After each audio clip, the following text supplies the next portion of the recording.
and I am joined by the wonderful Lacoste for some EU madness. Yeah, should be a good one. We're gonna be hopping in different regions, you and me today, but this one should be spicy because in Eastern Europe we already did have Team Spirit qualifying yesterday. Same goes for Virtus Pro, and there's only one spot left in Eastern Europe, so they're gonna need to battle it out. There's four teams left, and this should be a spicy one. There's always a thing with Navi because this organization, they love to change the roster multiple times throughout the year. A lot of the times it doesn't work, but yeah. On the other side, however, Nine Pandas, a bit of unconventional roster change, I would say, considering that they were a team that did, I would say, relatively well at TI. This was a team to beat. They had really good results in 2023. And now looking at the players that joined them, they have some new fresh blood, but yet to see them, in real action, I think this is going to be the true test because looking at the names, it looks like a downgrade, going from these big names, Ramses, Solo still part of the team, Antares as well, but they lost some big names for sure. 10 seconds. Yeah, it's definitely a swap up, especially if you kind of lose the core of the team that was honestly amazing. Kiyotaka was looking sublime, and as you mentioned, Ramses. But we'll have to see if they'll be able to step it up, and Nine Pandas connect onto that top 3 spot in the Eastern European region that they kind of were in the last season. On the other side, we have, of course, Navi, the which is always a pretty good. Has had some struggles the last couple of years of making exactly that same switch up to be able to connect. It seems that Virtus Pro has finally, cemented themselves as the third team of the Eastern European region. Navi and Ninepad is definitely two teams that should be able to connect and battle it out. Unfortunately, only one of the two will be able to make it towards DreamLeague because there's only one spot left.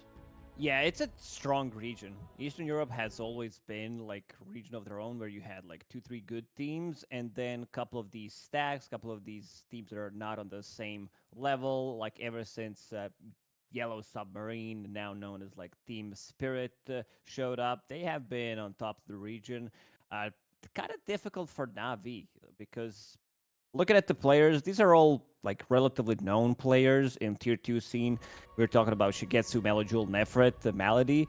Zayats is the only one who has like this tier 1 exposure, been playing for Team Secret and other teams. You know what you can expect from Zayats, but others are like relatively, some of them are relatively new, starting to play professional Dota in 2020, but some of them go way back. It's just that they didn't have like the right opportunity, and I think this Navi lineup has a relatively good shot. They did manage to take a game off Team Spirit yesterday, and not just take it out, even though it was a longer game, they still managed to like beat them pretty hard in terms of score. This is also a game with Pudge involved from the offlane, so their offlane knows how to play it, and one of the reasons why we see it banned in this one.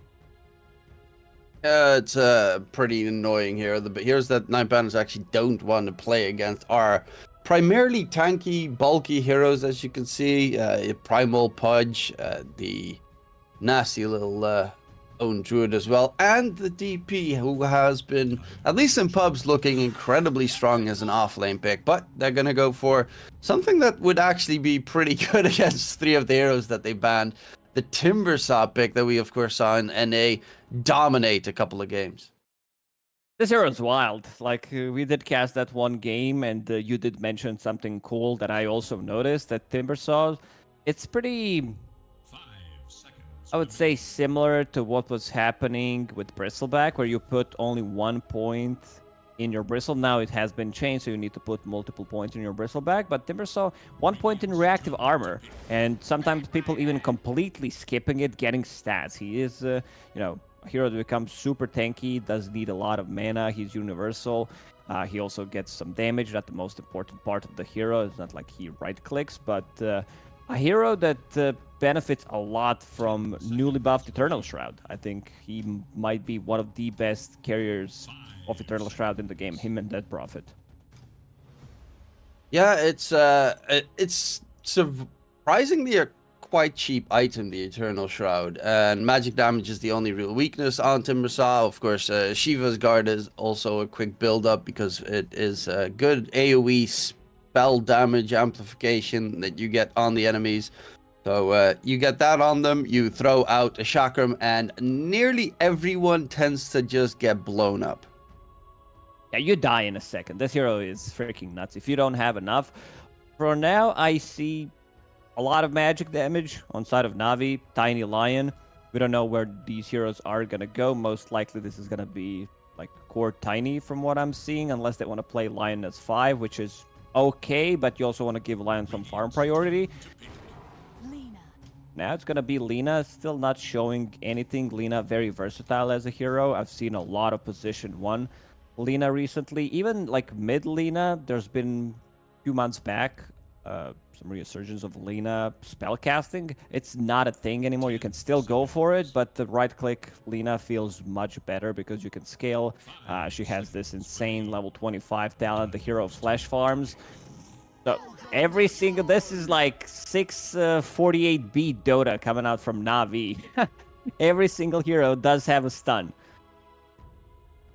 Well, it is nice to see, especially if the supports get that done. The Ogre Magi, right now with Navi's lineup, they could make this, because Tiny 5 has been a big thing as of late, yes. So you could make it a Tiny 5, Lion 4, Ogre off lane, Lina safe, and then you last pick your mid, but they could flex it completely. Ogre can be an off lane, can be a 5, Tiny can be a 4, can be a 5, can be a mid. Lina can be a mid, can be a safe lane. It's really a guessing game for 9Pandas exactly where these heroes are going to be going. Pretty much. I mean, Navi can do whatever they want with their heroes. Sounds like they're gonna lose any of the values from the heroes, but yeah, not an easy game. Like you see Enchantress. This is the hero that sometimes becomes like super tanky if you don't have enough magic damage. But 9Pandas will pick up Sven. I like this one. It's the hero that goes in, builds into relatively early BKB, second, like third item, if you want to call it. Mask of Madness, Echo Saber BKB. And then he's going to be pretty invulnerable. This is a good... If you can get some, you know, Eternal Shrouds on side of 9Pandas, maybe some Mage Slayers, that would be pretty pog. Yeah, having a Mage Slayer carrier in their lineup should be very advantageous for them. So you're probably looking at maybe an Ember mid for that matter. It's something that just can get the debuff on all of the opponents as much as possible. And it does lane quite well. Obviously, Lina dominates anyone in the mid lane because that's just how Lina works. It's the insane damage coming out and insane range. So wondering if that will be the case. They're expecting the Timbersaw to be mid in this case, which wouldn't be too surprising because it is still the final flex that 9Pandas has to use. Yeah, Timbers would not have a great time against Lina if it's Lina against Timber matchup on a mid lane. She just right-clicks him to death. And you have spell damage, damage over time, something that Timber doesn't like to play in early on, but there's a way to play this lane with some like creep skipping and stuff, but definitely a Lina favorite matchup.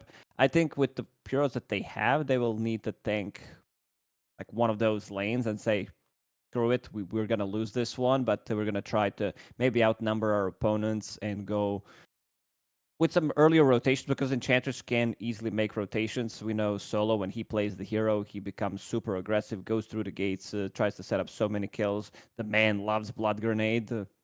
He's been, like, there was a...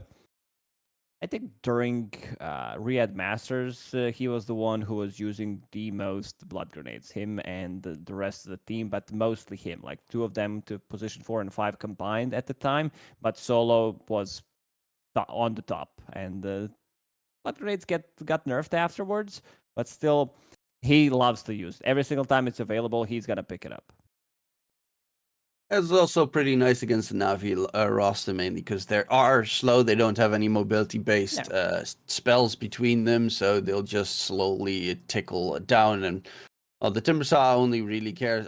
Is a little bit scared of course, the Lion and the Lina's damage, but the Ogre Magi and the Tiny tend to be easy chop-ups for the Timbersaw once he gets a couple of items.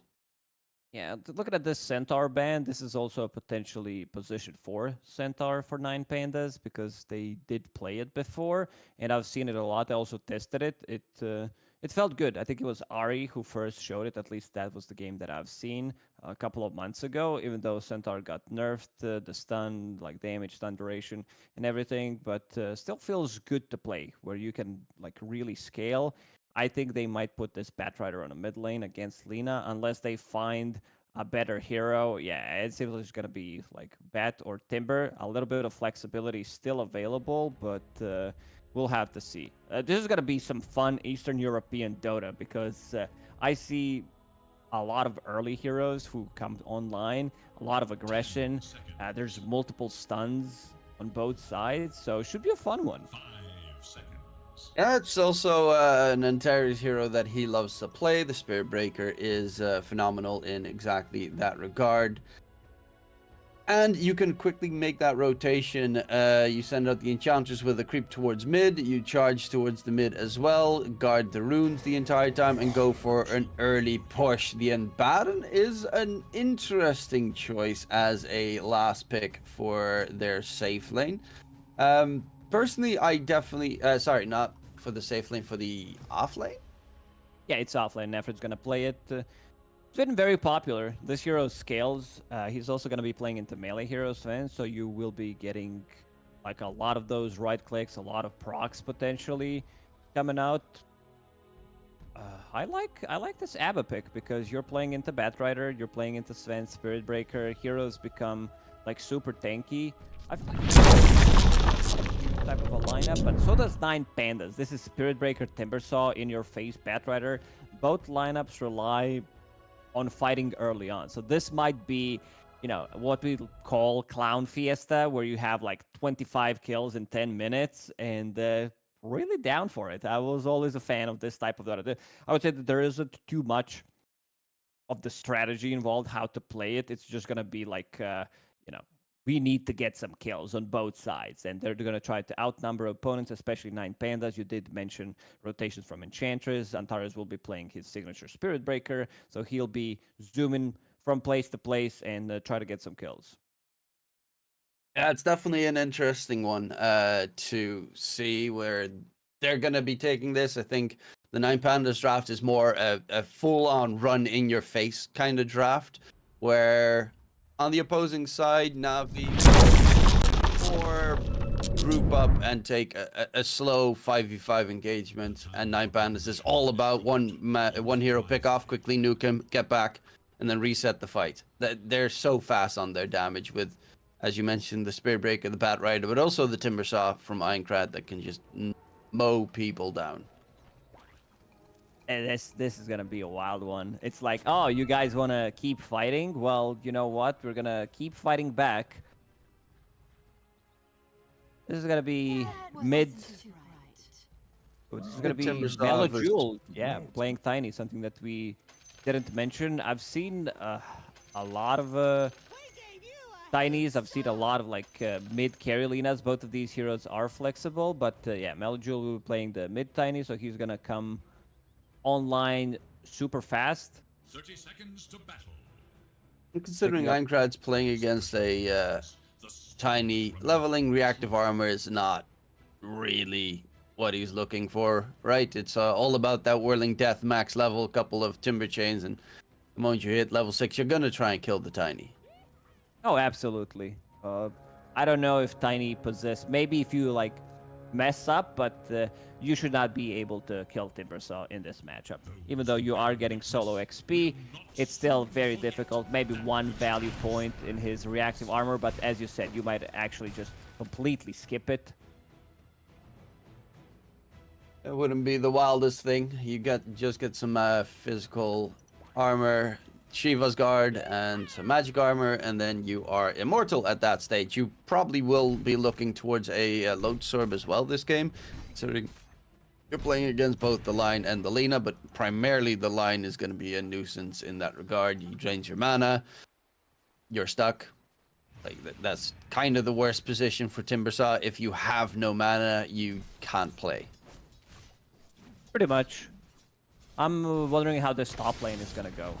Looking at Navi, they have Lion, the best hero in Dota for the last 3 months, pretty much. And then you also have Abaddon, who's gonna be putting in some good right clicks. There is a way of dispelling Aphotic Shield with Enchant, but I don't know if he's gonna be able to play as aggressive as he would like to in this type of a lane. Because Abba, he puts a lot of pressure on the enemy melee hero. You also have Lion with the control, who's gonna be, you talked about mana draining. Sven, not the most important thing to have mana on the hero, but still you want to have some mana for a stun. Well, the creep camp did not get blocked, so Zayach does get the first pull of the game off, which is a little bit unfortunate. Solo didn't decide to keep that one guarded, and that should at least get the lane equilibrium a bit more in favor of the Navi side. Of course, if the camp is not blocked, Solo will be able to get some good creeps from that area, which is even better. Yeah, absolutely. If you can get some nice creep early on, you could make a rotation. And now putting in pressure onto Zayat here, who's a bit low on mana, level 1 here. Blood Grenade dropped as well. Ben getting very close. If he gets a stun, that's going to be a kill. Yeah, Zayach is just gonna be first blooded. There is a water rune right next to him. He's actually gonna be able to pick it up and steal it away from Aincrad. The stun comes out, but first blood for Solo, and Aincrad just gets a little bit of random experience walking by. So he's a bit sad that his water rune got taken down, but it's a Timbersaw. He'll survive. He actually does have 2 points in reactive armor, which I really didn't expect. I guess he was getting harassed by Tiny's free grab early on, so wants to have something. Right now, sitting at 10 CS, Tiny 14. Tiny from the mid lane, like he tends to come online relatively quick, and he can make those early rotations.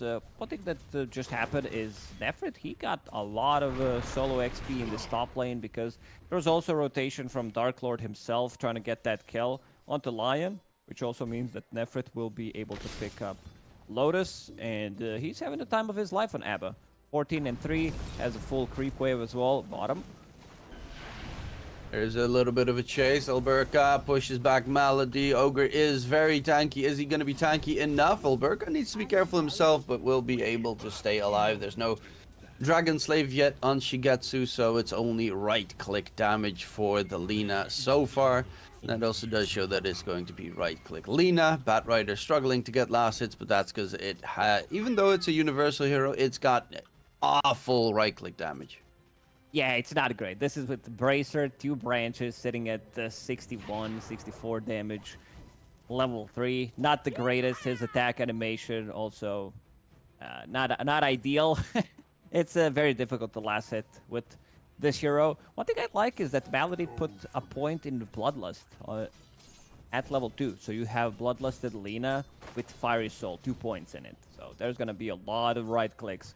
So 9 Panthers will need to find a way how to play this lane, and what Antares was doing is dragging the creep wave. Now charge to the bottom lane. Let's see if he wants to complete it. Doesn't seem like he wants to do that. Well, he's going to take a bit of damage here coming through. Here. Oh, they were not on the same page. Shigetsu did not want to chase. Malady used Blood Grenade. Antares would probably be dead, because he did charge.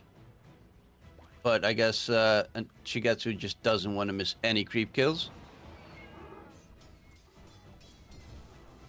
So I think they definitely could have secured that kill on the Spirit Breaker. And Alberca, he's trying to recover. Maybe if they get a couple of stacks, and Terry's is walking into the area. Stacks to make the Batrider recover, especially the Ancient stacks, will be pretty big to get done. But it is a Spirit Breaker, so he doesn't have the best way of stacking camps unless he randomly charges through them in a Charge of Darkness attempt. That's the downside of melee position 4s, where you can't stack multiple camps at once. Some can, but you need to use like, your abilities. Dark Lord, yep, you're up against an Abaddon, and all he has to do is right-click you down. He doesn't have boots. Nefrit has boots, has Orb of Corrosion, hitting at pretty high CS at this one. Just got level 5. I don't think they can touch Nefret unless they can bring some extra heroes. Because Sven is not that hero that puts pressure early on. Sometimes you'll see, you know, if the lane is good, you will see 2 points in Stormhammer. But in this one, he needs to prepare to go to jungle as fast as possible. Try to collect this XP in the top lane. Dark Lord CSing okay, sitting at 26 at the moment, but would definitely allow to have some extra. Definitely a little bit scary. Maldi, in the meantime, TP top side with the gateway, and they're gonna put pressure on the tier 1 tower already. Abaddon with level 2 Curse of Avernus. They've got pushing power, but in comes the Timbersaw TP. And Einkrad is looking to blow someone up, and it's going to have to be the Ogre Magi. And an easy pick off. I don't really think there should be any problems coming in. While bottom lane, yeah, that's what you get. If you leave the lane to a lone little Lina, she can just get charged and melted down by the Bat Rider's fire. I like how Ogre tried to camouflage himself in the Ogre camp. Back in the days, like, Ogre model was like the model from Ogre Frostmage. So they looked kind of identical. There's video on YouTube. It's, I don't know, 10 years old or something. But it's pretty funny where the guy just, like, sits there in the middle of the camp and pretends to be a neutral creep. And then gets fire blasted to death. I'm happy they updated all the models, except for Morphling. That one's still, you know. It's a meme now. I don't think we're ever gonna change it. Yeah, no. If you start memeing it, Valve's like, oh, they like it. We'll stick to it. There's that solo rotation that we were talking about. Goes through the gates. But Observer Ward scouted them out. Yeah, but Shigetsu gets pushed all the way back. Solo can farm up the creeps very relatively close to Shigetsu, who will now lose the tier 1 tower in the bottom lane top side. Same story. You got the Sven heading off in towards the jungle, but Sven is a very capable jungling hero. Going for the Mask of Madness first item. Both supports are pretty much taken care of. Dire's top tower is in danger. They're kind of like mimicking each other really well. They're taking the gateway, trying to be annoying, pushing the tower, forcing the safe laners in the exact same spots as well. I mean, EU teams kind of do think alike after such a long time in the scene. Yeah, pretty much. It's been you know, full divide. Not for all the teams. I think like certain teams have. For example, you'll have Team Spirit coming out from their region where they're gonna beat you. If it comes down to late game, their decision making is just way too good. You had some like lesser aggressive teams as well, which was shown at DI coming out from Eastern Europe. Another move from Einkrad. This should be an easy kill. Malady, let's see if he wants to take it. Yes, he does. And there's the kill secured. Nefrit is getting charged in the meantime by Antares, who's just using it to get a little bit closer and maybe scout. While mid lane, Solo, stunned up, has level 2 Nage Tendons, has 13 magic wand charges, should be still fine to just walk this off, and indeed, Melo cannot really get close enough to get the toss back. Einpan is looking really good. I mean, obviously, Einkrad's playing one of his best, if not his best hero in the Timbersaw. As I say that, he's dropping pretty low, but Magic Wand, he has a bottle as well. He got hexed. Chain away, he is trying to disengage. Melo's chasing, has an avalanche, going in for the kill. Einkrad does do a lot of damage in response. Will drop, but Melo in response will drop dead as well. Laguna gets thrown out. Solo is just healing that up with the attendance wisps, and Malady is going to be the second one down. Yeah, this is a lot of extra bonus damage here, and the tier 1 tower towards mid is going to be the target. Dark Troll Summoner had plus 71 damage on that troll, plus all the skellies when pops the ulti, extra damage coming out from those skeletons as well. They die almost immediately. Nine Panda, I mean, still, Navi, they need to bring extra numbers. What they want to do with their heroes is go in, quickly delete one hero with Tiny's combo, try to reset. You even saw Shigetsu moving to the mid lane, trying to make something happen, uses Laguna Blade, goes back to farming. But in terms of net worth, 9 Pandas still sitting at 2k. And Nine Pandas is definitely not in a bad position. They have to be in this position, though. It's kind of how their lineup works. I don't think you want to take this game late against the Tricore, pretty much. It's scary when a Baden turns into that right-click core when he gets Harpoon and all those tools. I think everybody who plays Dota recently has experienced some ABBA from the offlane who turns into like mean carry, gets to level 25 Manta style. That damage procs instantly. You get silenced, you're slowed, you can't move. Maybe a diffusal blade, a bastion, whatever. It becomes unkillable unless you have like break mechanic plus silence, but at the time he will still have Manta style to dispel it, so pretty difficult hero to take down. Very annoying. And no one really builds Silver Edge anymore. With the removal of the crit function from it, it's a very sad item these days, so you'd rather not get it. Obviously, Lina is a hero that could get it. Speaking of which, Lina is getting jumped here by Aincrad with the haste rune. Alberca got taken down, but because Syed showed up and has that finger, Aincrad's a little bit scared in going further forward without anyone from his team joining.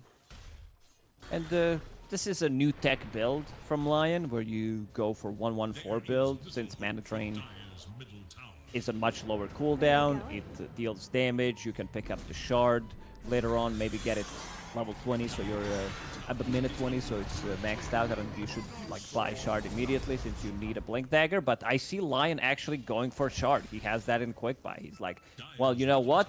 My Tiny is going to go for Blink Dagger as his first item, so I don't necessarily need to be the one initiating. My god, damage from Timber. Whew. It is kind of the situation in this batch. Most lines just get the Shard at 50 minutes. It's kind of with like Grimstroke has to do the same thing these days, which feels very terrible because you could get it for free at 20 minutes. It's always that feeling of I could just get it for free. But it is too much value. Having that free BKB in the team fights where all of a sudden the Timber Saw and the Bat Rider do kind of no damage to you, that's exactly where you want to be. And you're also training 2 extra targets and also having that extra range, the break distance. It's a powerful Shard, that's for sure. As you mentioned, like Grimstroke, you need to pick it up. You can't just rely on 50-50, that maybe you'll get it. It's too valuable. You can see Dark Lord needs to TP out. Nefret starting in, put some right clicks, has Echo Saber finish now. Level 10 on ABBA. Yeah, Dark Lord is top net worth, so that's a big plus for the Nine Panda side, but even with all the ungodly strength that you get on the Sven, it's gonna be really hard to nuke down an Abaddon first, because he does have that ulti always behind him, and then he can turn the game around. Oak from Navi, they want to make usage of this freshly purchased Blink Dagger. Solo, he's gonna get blown up here. Or will he? No, 3 points in attendance. He's gonna be just fine. So far. I mean, he is still very much slowed by the Ignite, but they won't be able to chase him down. And that's kind of it for Navi. Like, they have technically a lot of magic burst between the Tiny, Lina, and the Lion, but they don't have any damage after it's thrown. So if you don't blow any of these heroes up, they'll just come back in afterwards and completely annihilate you. Even the Bat Rider has his Mage Slayer ready, so they've got tools. Yeah, I love that build. Mage Slayer on Bat Rider, overtime damage, which is also like damage over time amplified by your sticky. So Solo, he's going in one more time. I thought this was a replay for a second. Pops the drums, and they know how to itemize. You did mention Mage Slayer. I see Timbersaw immediately going for that Eternal Shroud after finishing off Veil. And also small items on Solo. He's the one who's holding a Cold Bracelet. It's only 5% magic resistance. It was pretty much OP when it was 10. Has raindrops, has drums. So that means that they understand where most of the damage is going to come from. So you can expect casual cloaks coming out, glimmer capes. Everybody wants to tank up. Solo is constantly summoning and taking over creeps and sending them down towards mid just to be a nuisance and able to keep that mid lane pushed in at all times. He's got drums, and Terry's has drums, So they're very fast. Alberca has a Blink Dagger now on the Bat Rider. That means their initiation is also ready to go. Of course, Sven wants a couple more items. He's going for the BKB, then wants Blink, crit, blah, blah, blah. The entire list goes on the Sven, but you don't really need him to fight at this stage. You just need to make sure that Shigetsu doesn't get any farm. Shigetsu's been like really struggling, but in the last few minutes he did manage to clear some of the stacks, has boots of travel, now going into Gleipnir, pretty standard stuff on your Carolina. Zayats will die one more time. They can easily show out of nowhere with like Blink Lasso or Spirit Breaker charge. Sven, he's gonna pick up a Blink Dagger, Timber Saw with like one Timber Chain. They have two gigantic items coming out on side of 9 Pandas. That's gonna be BKB on Sven when he disassembles his Echo Saber, and also Eternal Shroud on Timber Saw. So not gonna be an easy few minutes for Na'Vi. They need to punch back. They need to be able to get some kills. We still have 0 finger stacks. We saw only like 1 Laguna Blade being used in the mid lane. 9 Pandas very good at dodging the fights. They still manage to kill the tower and back to farming, pick up those items that I mentioned. BKB is being delivered to Dark Lord as we speak. They're just outplaying them. Like the 7K, they're growing in net worth the entire time. And yeah, of course, you have Sven, which is a great farming hero. But Melo's dropped off significantly. All he's got is the Blink Dagger, which is a great tool. But if you go for a Blink Dagger first item on a tiny mid and you don't get kills, it's a waste of gold. Yeah, people like there was a Tiny was always popular because toss back it's always gonna be good. People understood how to play against position 4 Tiny. Like don't get him any kills. This was like even in the era before there were neutral items. These neutral items help position 4 Tiny a lot, where he can get you know, any kind of mana, arcane ring. You get some like move speed. You get some trusty shovel, so you can dig gold, get closer to your Blink Dagger. Same things can be said about mid Tiny, where if you're not fighting, this hero doesn't really farm that fast. He wants to be able to just go in, kill the target, keep repeating that. They want to be able to put the pressure. They should be the one controlling the game with your mid Tiny, because like this constant threat of one hero being blown up immediately. The solo is stacking up as well. He's got the casual cloak going for the Crimson Guard. He's got the Dragon Scale now on top of it as well. He's just going to try and stay alive. They will find a kill though, and Terry's does overplay his hand, and with the Laguna plus Finger, which they finally managed to combinate, they will get the first Finger of Death charge on Zayac. However, it's a couple of big cooldowns, of course, used. So if you find an opening, you might want to try and blow someone up as Aincrad, speaking of which, he gets decently close. Interesting item choice from Malak. Pass back. Okay, Aincrad, he is surrounded. It's 4 enemies. He needs some help quickly. They throw a lot of magic damage at him, but there it comes in. That Eternal Shroud, God Strength, charge forward. The Freed gets his borrowed time pop, but Malady is going to get chunked down. Dark Lord just melts his opponents, and who's now on the run? Indeed, Na'Vi used everything on the Timber Saw, and he's still at half HP. Stun onto Zayac, push him back. They still have the lasso on Alberca as well, so you even have to be careful for that one on the bat, and he doesn't have borrowed time to save himself.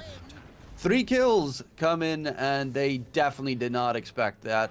They just can't kill this Timber Saw anymore. He's got 2.5k HP, he's got magic armor, physical armor, it's hard. They went for the tankiest target on the team. We see Eternal Shroud in action on Timber Saw. Buff. Fugetsu will get the last hit.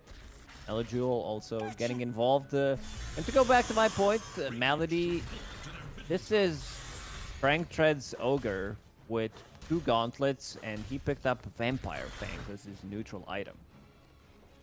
Night Vision's nice.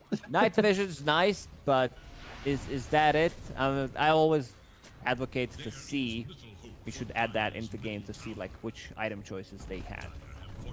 Yeah, I definitely would like to see that as well. The only reason, like, there can't be 4 worse ones if you want something else but Night Vision. Because for me, you're playing against Spirit Breaker, Night Vision tends to be like a game changer, especially if you're staying close to your Tiny, so you can get the Avalanche interrupt and such.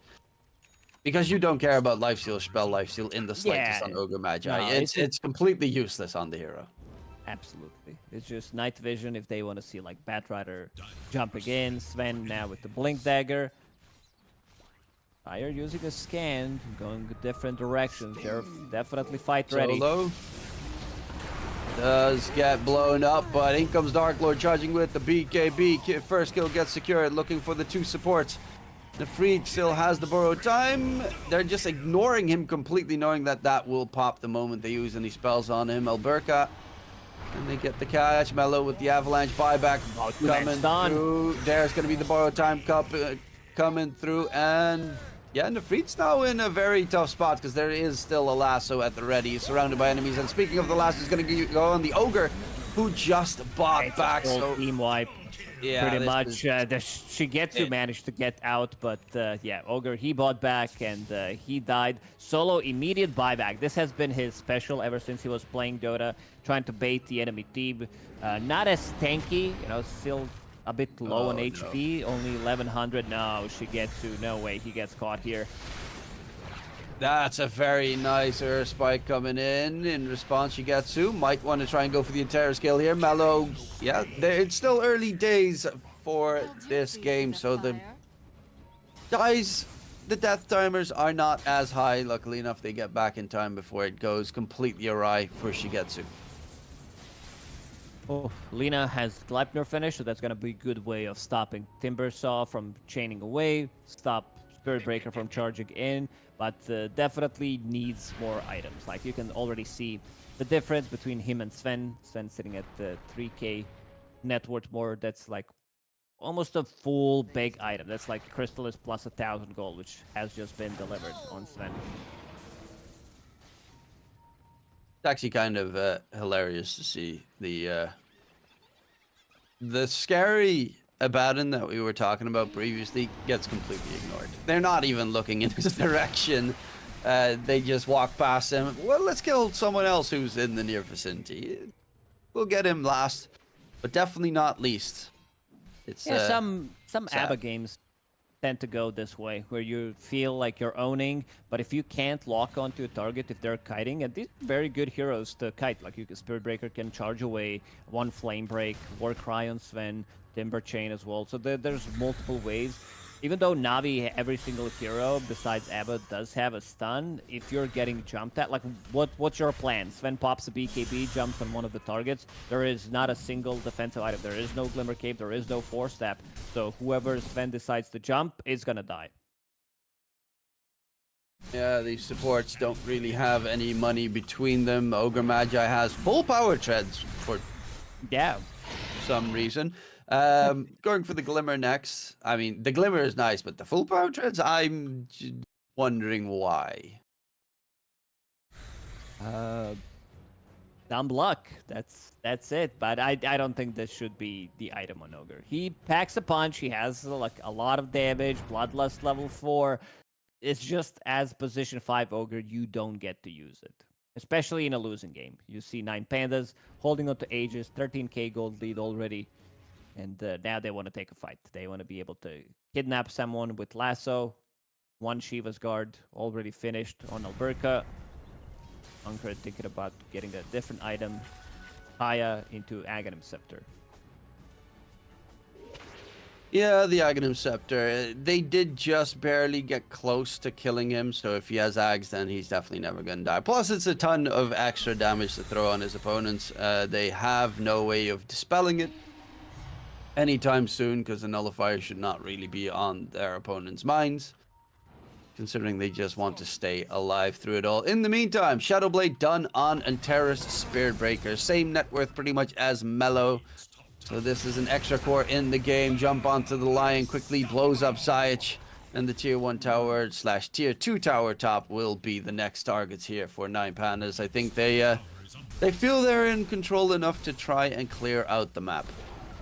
Pretty much, they want to choke them out, to take out these remaining tier 2 towers. I don't see Navi taking a fight. You should always be careful about the toss back, so going for the high ground is not going to be as easy. Batrider doesn't feel like too comfortable. If he sees Abba, he might go and try to kidnap someone with Lasso, but if Abba is there, he might hesitate. And they could also go for like high ground, pop God strength, but they could also just choke them out, wait for Navi to make a mistake. You could see Antares making a gigantic charge over the map and goes away, shows where they are. And Pandas setting up some vision in the enemy triangle, one near the tier 3 tower, so that's going to give them a lot of pick-off potential. Yeah, and Terra's going to be able to just constantly push in all the side lanes. Same with Solo. You've got two supports that are incredibly capable of split pushing. So you're constantly going to be forced in towards your base, not in towards your jungle, where of course the Timbersaw and Sven and Batrider are clearing most of the creeps. And slowly but surely we'll lose the net with advantage completely. Even Solo is really farmed. He's very close to a full Crimson Guard now. Not the item that you see. Like, this item is kind of non-existent unless it's a really good game for it. There's some right clicks coming out from Lina. She shoots like because of the attack speed. Oh, Ogre. That's a big Ogre. Look at him. Shield, Bloodlust. Power Treads. Power Treads, yeah, Vampire Fangs. Oh, that's a nice 1300 crit. Never mind, that's not that big of an Ogre. Gets taken down, heals coming out, and Terrace is still just perfectly fine. Full HP after the Laguna Blade, and they walk it off. It's just a rough game to make anything happen here for Navi. It's run at you Dota at its peak. Pretty much. Another tier 2 tower. Gone for Navi. I always used to call Malady in the beginning Malady. I thought you were gonna say Melody, but yeah, some of the nicknames that these guys have, it's like what is that? Like, what does that even mean?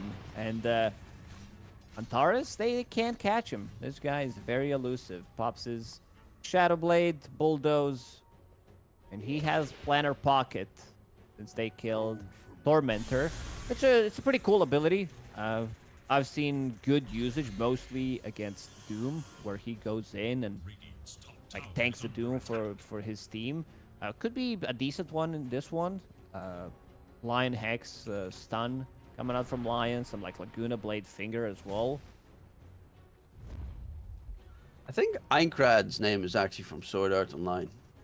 I think that's the world that they like in the anime, the world that they come from, which is a very strange anime, by the way. But it's about game. 1-2 hits. Dark Lord going ham here, and looking for a jump forward. Needs to wait for his blink dagger to come off cooldown before he can start chunking for more. But Mellow will just be mellowed out on the side. It is going to be a 2 against the world right now, but the high ground push comes in. There's nothing really to stop them from taking more. Dark Lord's Aegis does expire, but he's got 3.2k HP. Timbersaw's got 3.4k HP. This Laguna Blade, this Finger of Death, it just doesn't cut it in terms of damage. And Lina is not at the point yet. He doesn't have to take this. The right clicks are just currently still too weak. Yeah, Lion, this is level 1 Finger, 600 damage. Timbersaw has, what, the 52% magic resistance, has Dandelion Amulet, so blocks 300 magical damage. Finger would actually not deal damage to Timbersaw. He would, like, regen up in a second what Finger did to him, so pretty useless to use it on him anyway.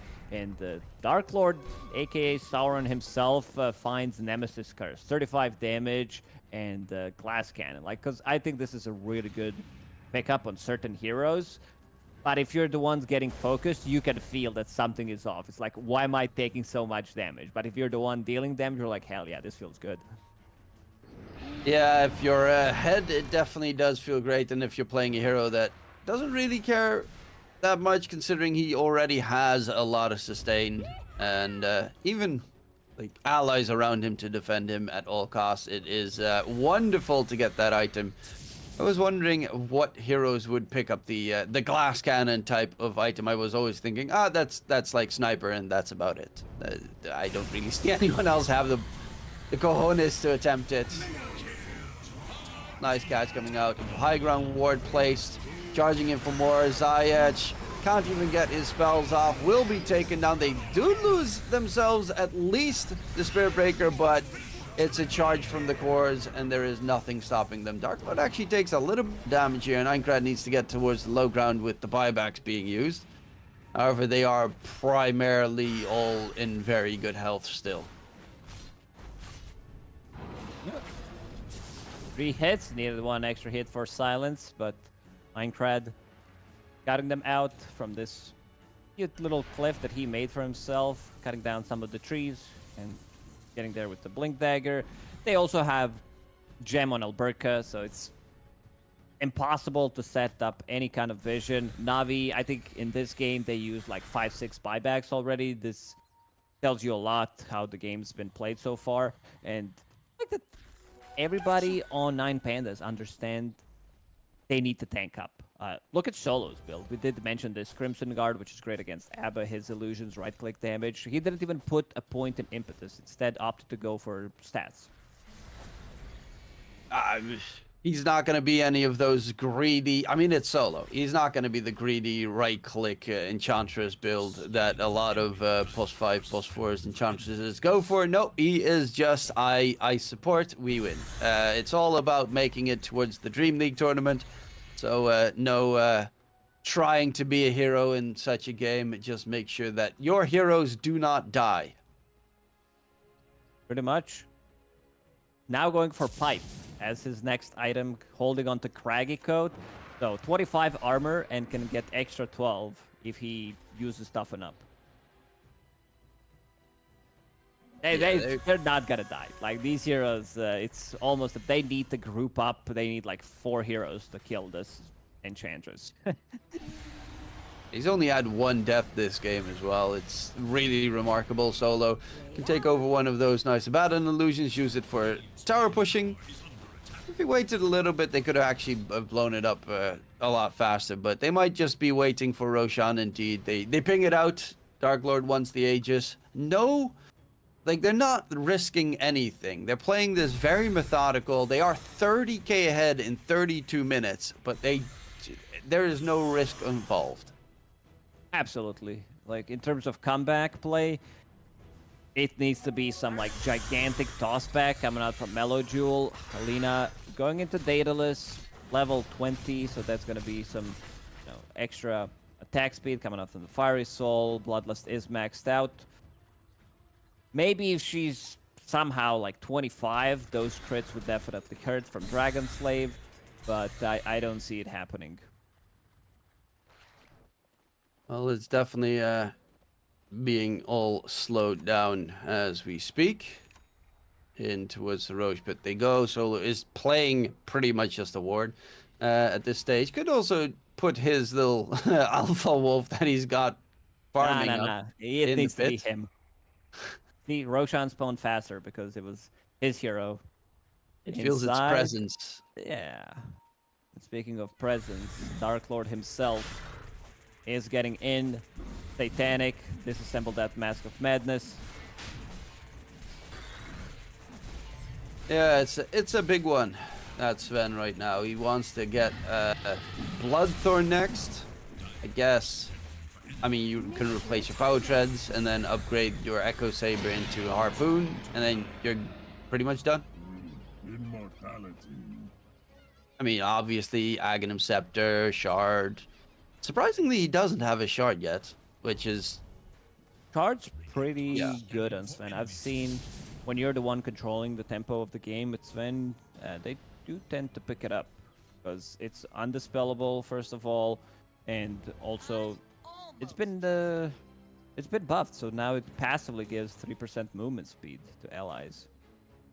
And 6 armor. Don't forget, Lina has all the damage that they have. Armor is all that they need. This Tiny is going for at least his Aghanim Scepter, which could be great damage, but he is still about 1,200 gold away from it. And needs to get it before the double damage runs out. Maybe if they group up, you can get enough damage, hopefully, for them to be able to get a couple of kills.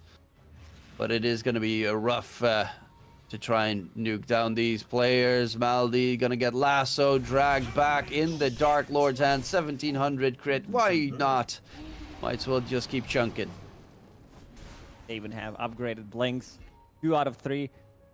Aincrad has Overwhelming Blink, Dark Lord, Swift Blink available, and this is do or die for Navi.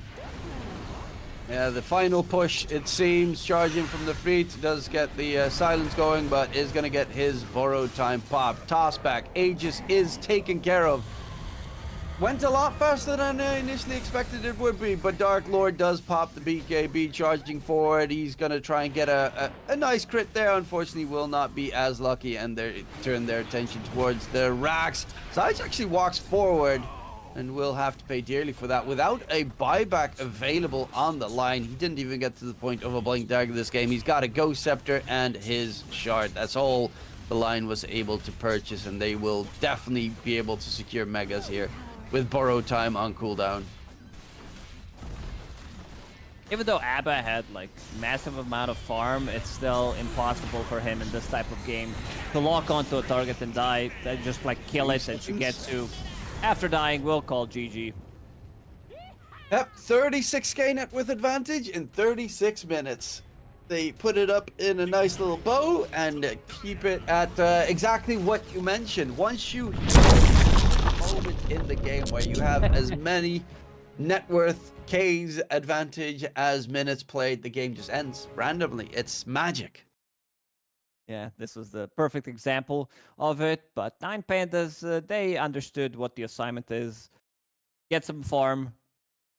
Timbersaw popped off completely. Only one death on him. Only one death on Sven. So, like, 2 cores. And, I mean, we can say that Solo was also a core considering how tanky he was in terms of damage. Not the most damage done, but he did his job. He was all over the place in their faces, being very annoying.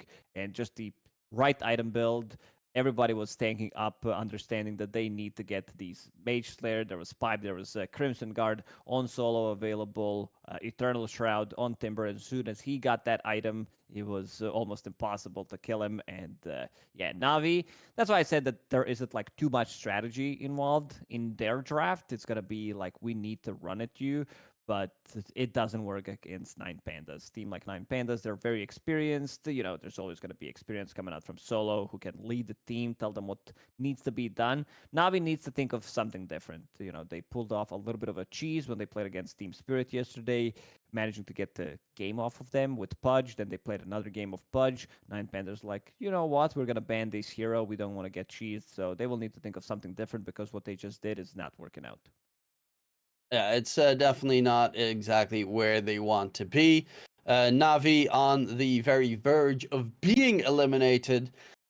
I'm just, surprised that one patch ago, Timbersaw was such a terrible hero that even if the enemy had 5 strength heroes in their lineup, you still didn't pick Timbersaw. And right now it's first pick material, and it looks so incredibly dominant with those item changes. It is remarkable to see what a change-up one single patch can do. And for a player like Aincrad, who is a Timbersaw specialist, one patch change can turn the team all of a sudden up towards the top where you play the heroes exactly that you love. Nonetheless, that was game number 1 in this series. We'll be going towards a short little break, and we'll be right back for game number 2. We'll see you in a bit.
Hmm.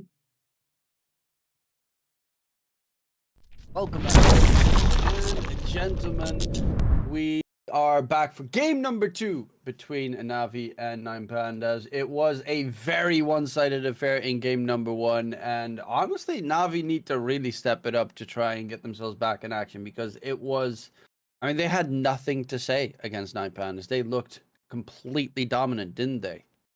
Absolutely. I mean, this game was just Nine Pandas from start to finish. They had a couple of these like pickoffs, but other than that, they got outmaneuvered, they got outdrafted, and they got outsmarted when it comes down to gameplay. There's a Pudge available for Navi if they want to pick it up. This has been, relatively successful for them, playing it from the off lane 2 times in a row when they played against Team Spirit. Nine Pandas will take one of the most contested heroes in the last few weeks. Nature's Prophet, most likely going to be Solo's heroes, a hero that can be anywhere on the map, puts a pressure, can build into any item. You have a scaling potential coming out from this hero. If this game goes post like 30-40 minutes, you'll have another core. Yeah, it's an interesting picks coming in as well. With, of course, the NP, as you mentioned, one of the most contested heroes, also one of the strongest heroes, even with all the nerfs thrown in his direction. The TP buff is ridiculous in the early game, especially. But on the other hand, Batrider is a very good counter for the NP. Does surprise me a little bit that they left that Pudge in there still.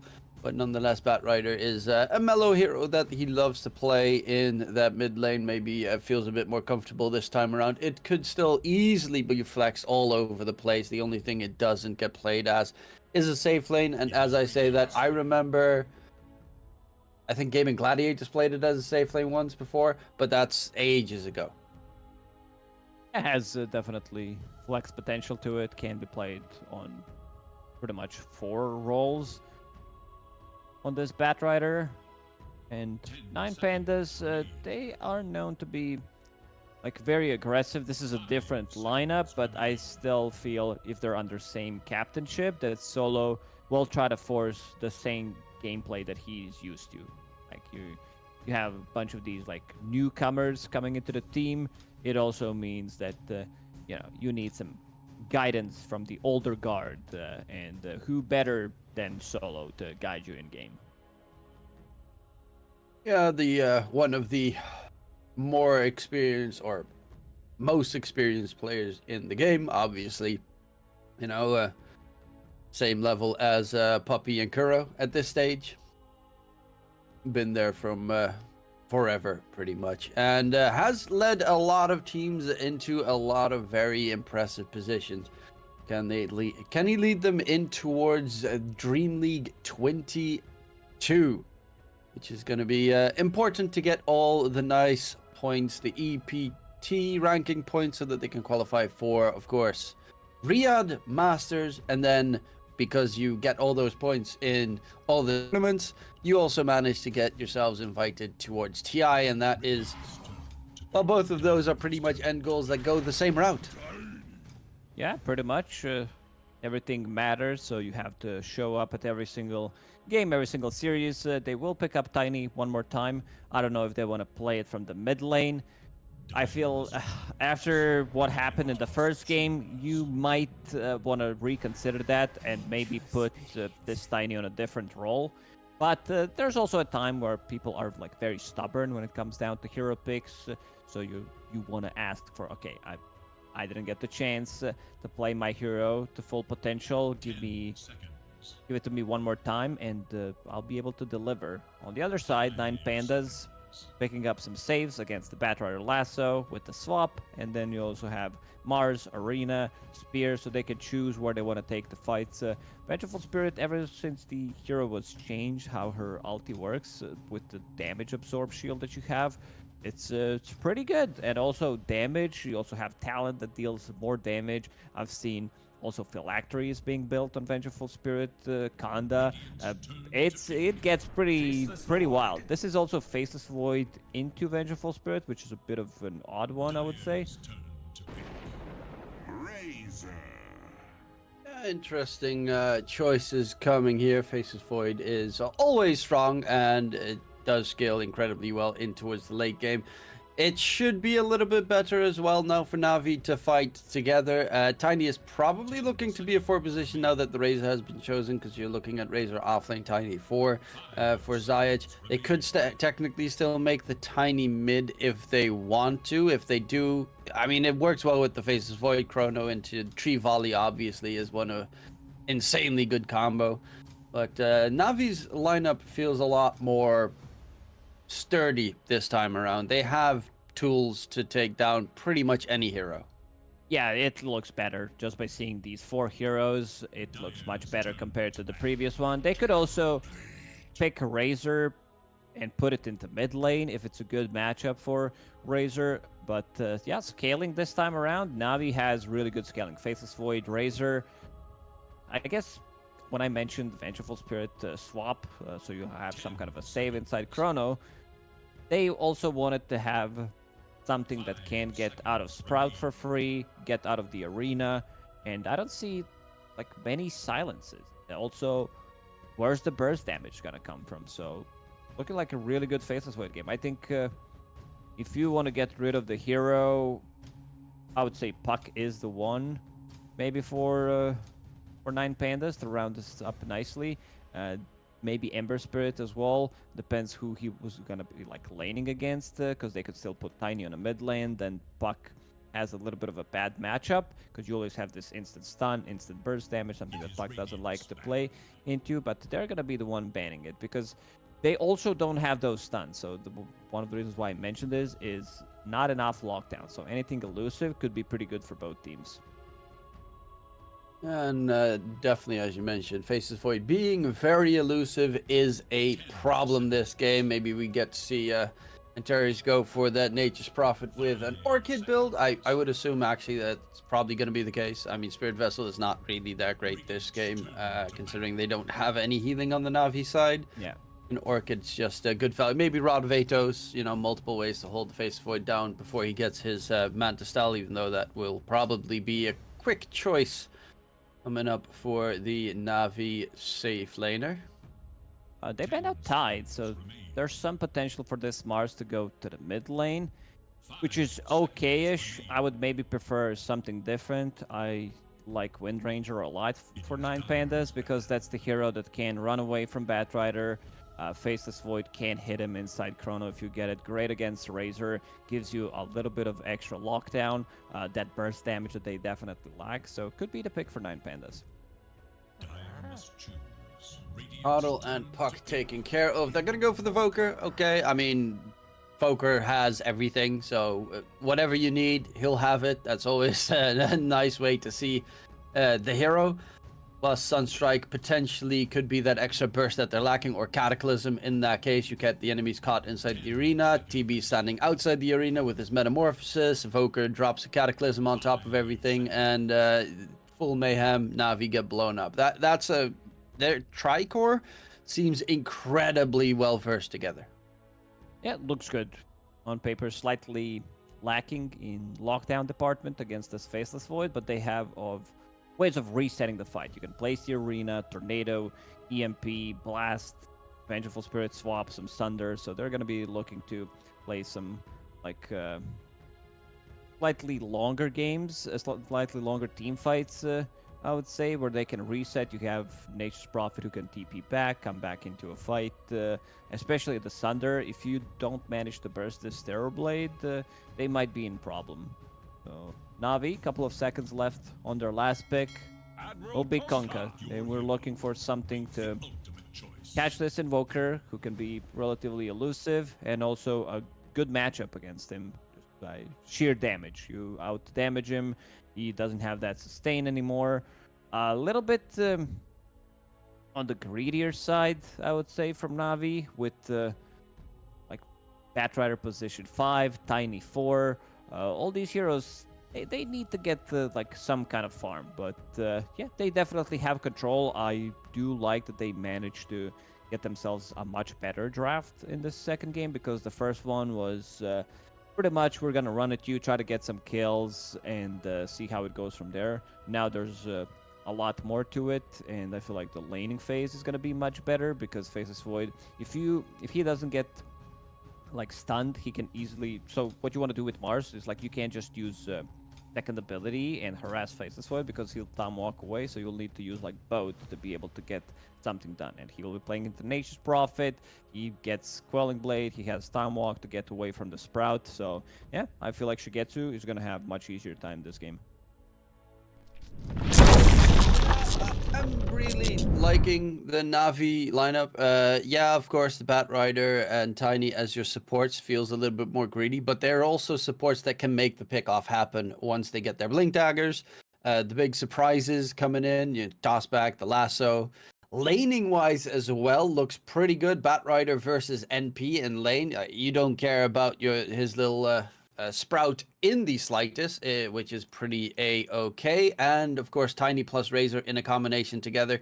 You toss back the Terrorblade on top of the Razor while Static Link is going on, and all of a sudden, all the damage is stolen and Terrorblade just gets melted. These are very strong lanes that they're going for. And they even have that Kunkka for an extra satisfaction when drop the ghost ship in the middle of it, and most of the damage just get nullified for a good period of time, which is a great saving tool that they were really lacking last game. Pretty much. To be honest, I do favor Navi's draft. I like how this lineup scales.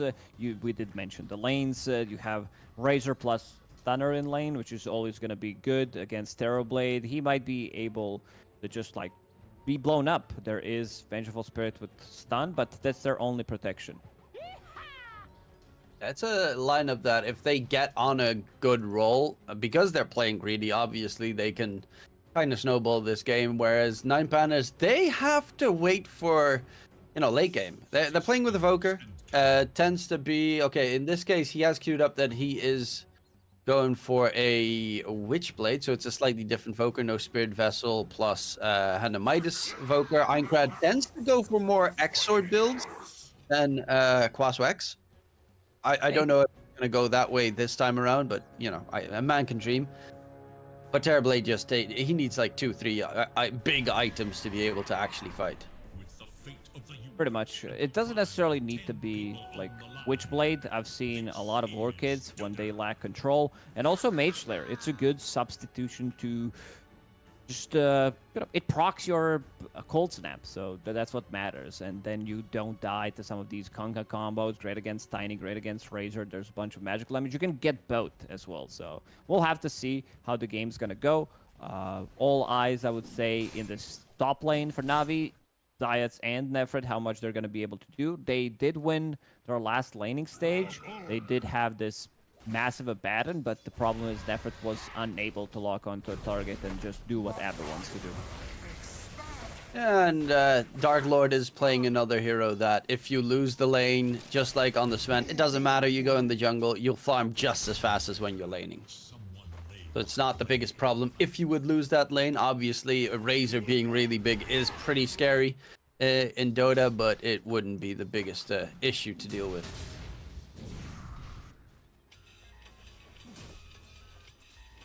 And what about the bottom lane? Who do you think is going to be advantageous there? I don't know if they should be able to kill this Faceless Void. We did already mention that he can easily time walk any damage unless they use God's Rebuke and Spear of Mars combined, but that is a lot of mana to consume. Also, I want to see what the build's going to be on Alberca. I've seen a lot of Vlad's Mars. This has been like the new item for the offlaners because it's cheap. You can disassemble it later on if necessary. It gives you mana, gives you a little bit of lifesteal. An item that fits Mars really well, but I don't think they should be able to, kill Faceless Void. Shigetsu should be fine, but I can also see Alberca getting last hits in this lane. Yeah, the Mars has a pretty insane attack range, and is annoying with the damage output that he has. Speaking of annoying, Aincrad in a bit of trouble in mid so far. It's not a bottle hero, so will be lacking in resources. Can regen a little bit when you do some spell damage with the Quas. But that's, of course, because the way they changed it. It now gives you spell lifesteal instead of passive HP regen, and that actually does make the hero significantly weaker in that mid matchup against the Kunkka. Yeah, you just don't have it. I mean, you can already see that Aincrad is struggling, but not too afraid for him. This is level 30 Invoker player we're talking about, so, as an Invoker player, you probably played against every single bad matchup that there is, so you will need to recover. Definitely not an easy one. Melojule should be the one controlling what's happening in this one, and I've seen Kunkka going for like different builds, especially when they play against Invoker. Sometimes it's Bracer, sometimes it's double Bracer, but he opted to go for Bottle. Not sure if that's necessary. I feel like with a Bracer or double Bracer, you can soak up all of that. Maybe go for Bottle later into phase boots because you come online so quickly. You have more damage. With Bottle, you have a little bit of extra sustain. But yeah, we'll see how it goes. Yeah, it's not really like you currently will need the sustain, or against the Evoker really ever need the sustain. Maybe EMP does become a little bit more problematic later down the line, but it's not too terrible. By the way, they are saying lags, and this is one of the only times where I'm actually experiencing the lags when they call for lags. So that's an interesting one. When I'm moving around the map, I get like these warp lags, which is weird. Yeah, if everything's fine here, we'll see. They disconnected. 3 of them did. I assume they are boot camping at the moment from the same facility, so we'll come back. I'm wondering if they're... I know a lot of the Eastern European teams tend to go boot camping in Serbia these days, and I'm wondering where they would be. Obviously, not all teams do say exactly where they're boot camping, but I have seen a lot of the teams just... I mean, what's that team? Hellraisers used to most of the time boot camp in Serbia at the... Yeah, so did the Team Spirit, I believe. Yeah, there's some really good facilities over there. That also actually are tournament organizers, if I'm not mistaken. So that's a great combination of socializing with a chance to grow your own reach in esports. And Serbia is kind of a beautiful country.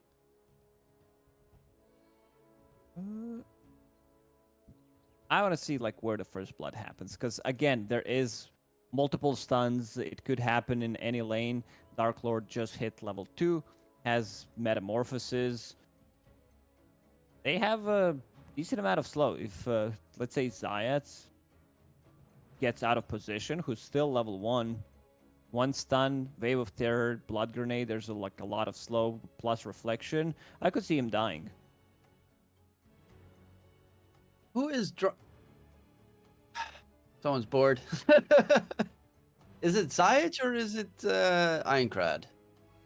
Because it's kind of yellowy, but I don't know if it's like bright yellow.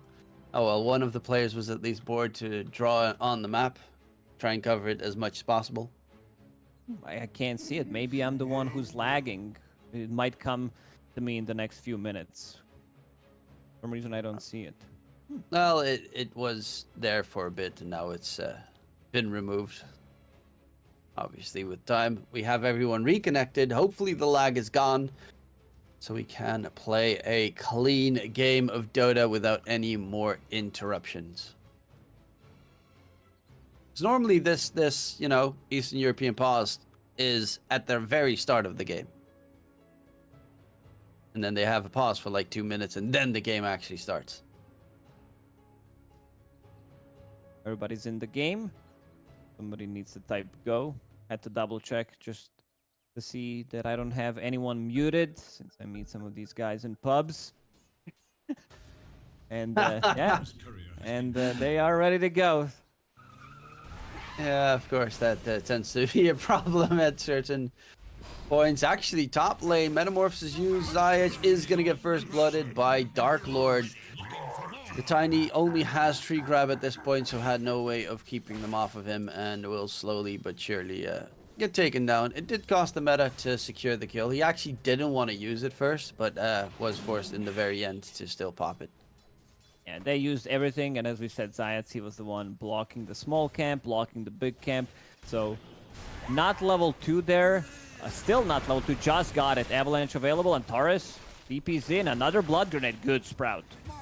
Yeah, that's a great block. If you block it on the other, him in the middle, he'll be able to cut his way possibly through and walk it off. But right before the meta ends, they find a second kill, and a great move coming out from Antares to help out the top lane. They will also be picking up both Lotuses. Antares will pick up one, and so will Dark Lord. This is pretty big. These Lotuses, 125 HP.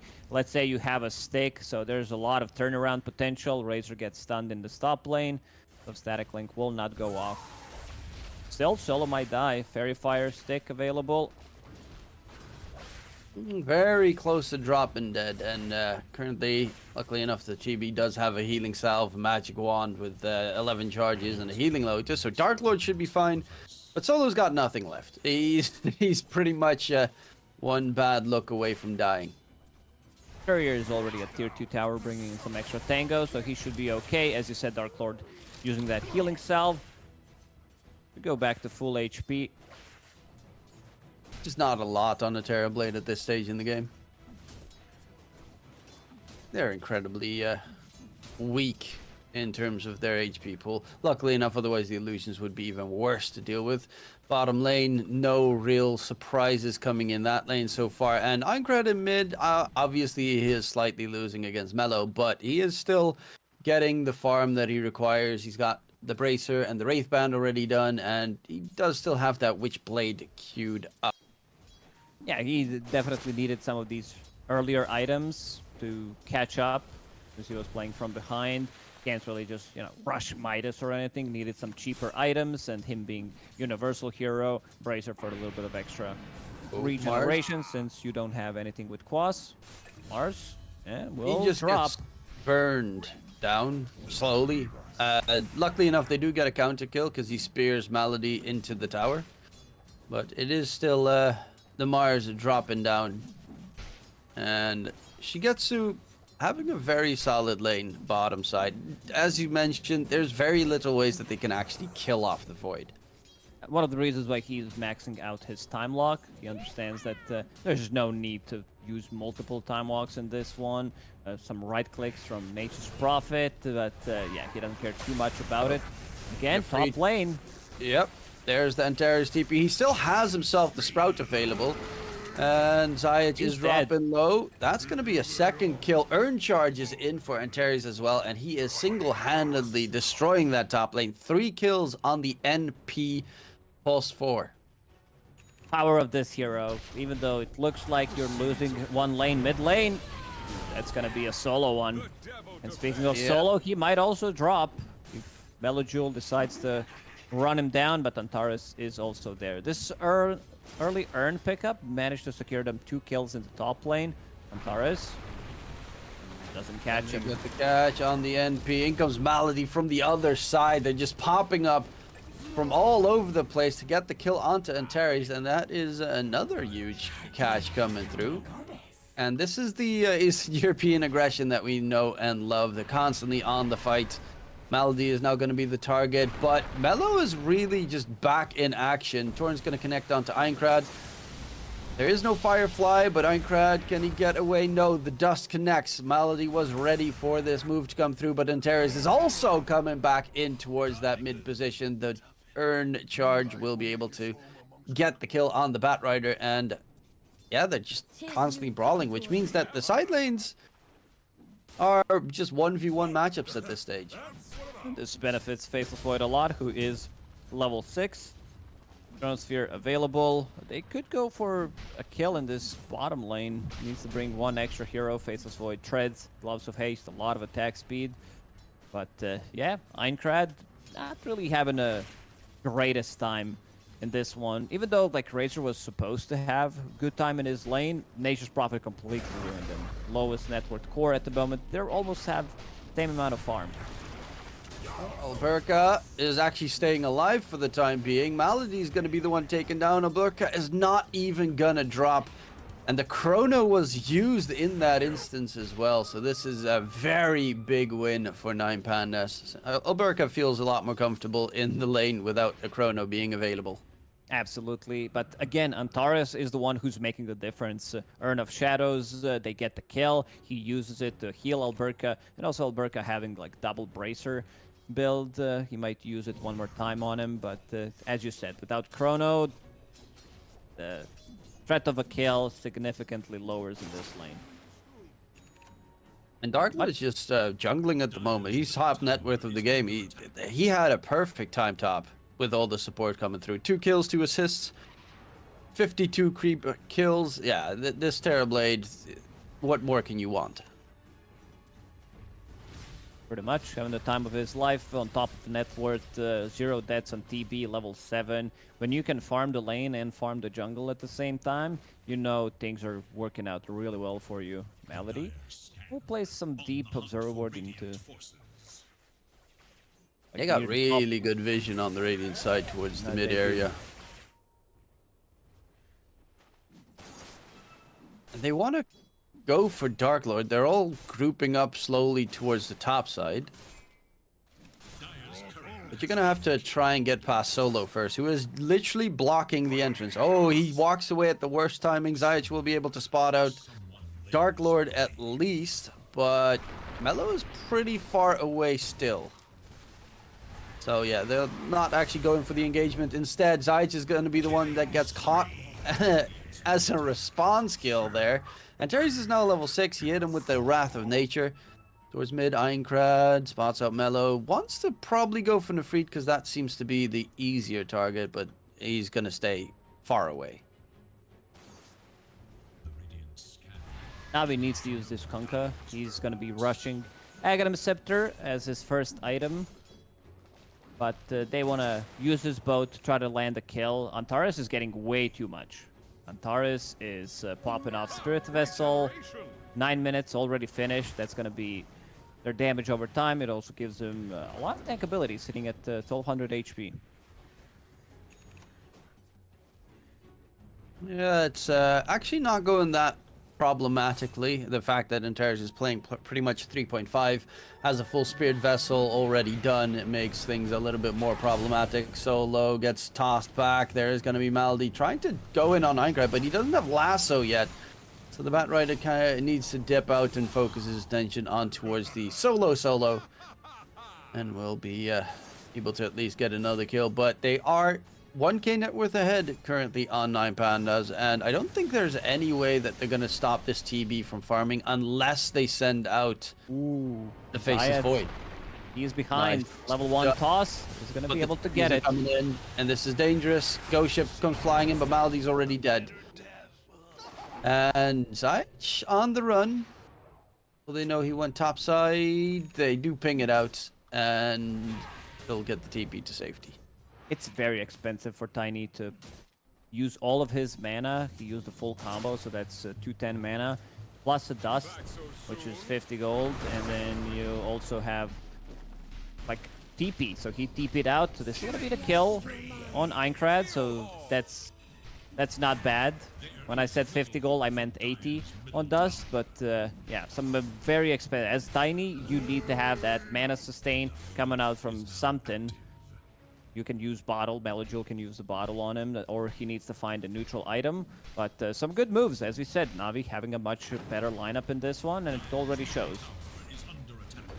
They're doing a pretty good job going for the tier 1 tower. Shigetsu used his chrono for that kill, as it was definitely necessary to get it secured. But again, you know, no one's hunting the Dark Lord, and it's hard to try and beat him in the later portions of the game. Of course, Faceless Void always has that in him because it's a Faceless Void, but it's not going to be easy peasy. Shigetsu misses the chance to get out there in time, and they will find the counter kill. Arena was used. First arena of the game, but it is that's a huge kill. Like, Shigetsu is the only one that you really fear this game. They didn't even use that properly. You'll see Mars players before, it was like a really difficult thing to execute, where you pop your spear and then arena, but in 7.35 formation time has been decreased from 0.3 seconds to 0.1, so that's much easier to do now. Spear misses, but here comes TB. He just takes the gateway, instantly pops the meta, and will go for the tier 1 tower bottom. Yeah, they're really good on 9 pandas in using the gateways. Last game as well, it's like the moment that they arrive is the moment that a fight breaks out, and they're just there already. This has been one of their strengths. I think it comes down to Solo and him leading the team, like saying how to use the Twin Gates. We don't see Twin Gates being used as much because it costs mana now, so on certain heroes, especially early on, it's just like, wow, very risky move to do. And so far, so pretty decent. Tier 1 tower for tier 1 tower trade. Dark Lord's closing in on his Manta style. Solo getting some very deep wards placed so that he has vision in mid if they want to go for the tier 1 tower push towards mid, which definitely seems to be a possibility in the near future. But Shigetsu, he's got the Maelstrom done, so at least he's got the lightning procs in his favor, but he needs a couple more items to be able to fight. He's going for the BKB. Even with the BKB, you're not really comfortable in being able to deal the damage in any of these engagements yet. Yeah, not gonna be an easy one for him. He's okay farmed, had a good laning stage, has only one death to his name with this Maelstrom. Things are gonna accelerate. And speaking of items, safety bubble, huh? What an item. Safety bubble is an insane item.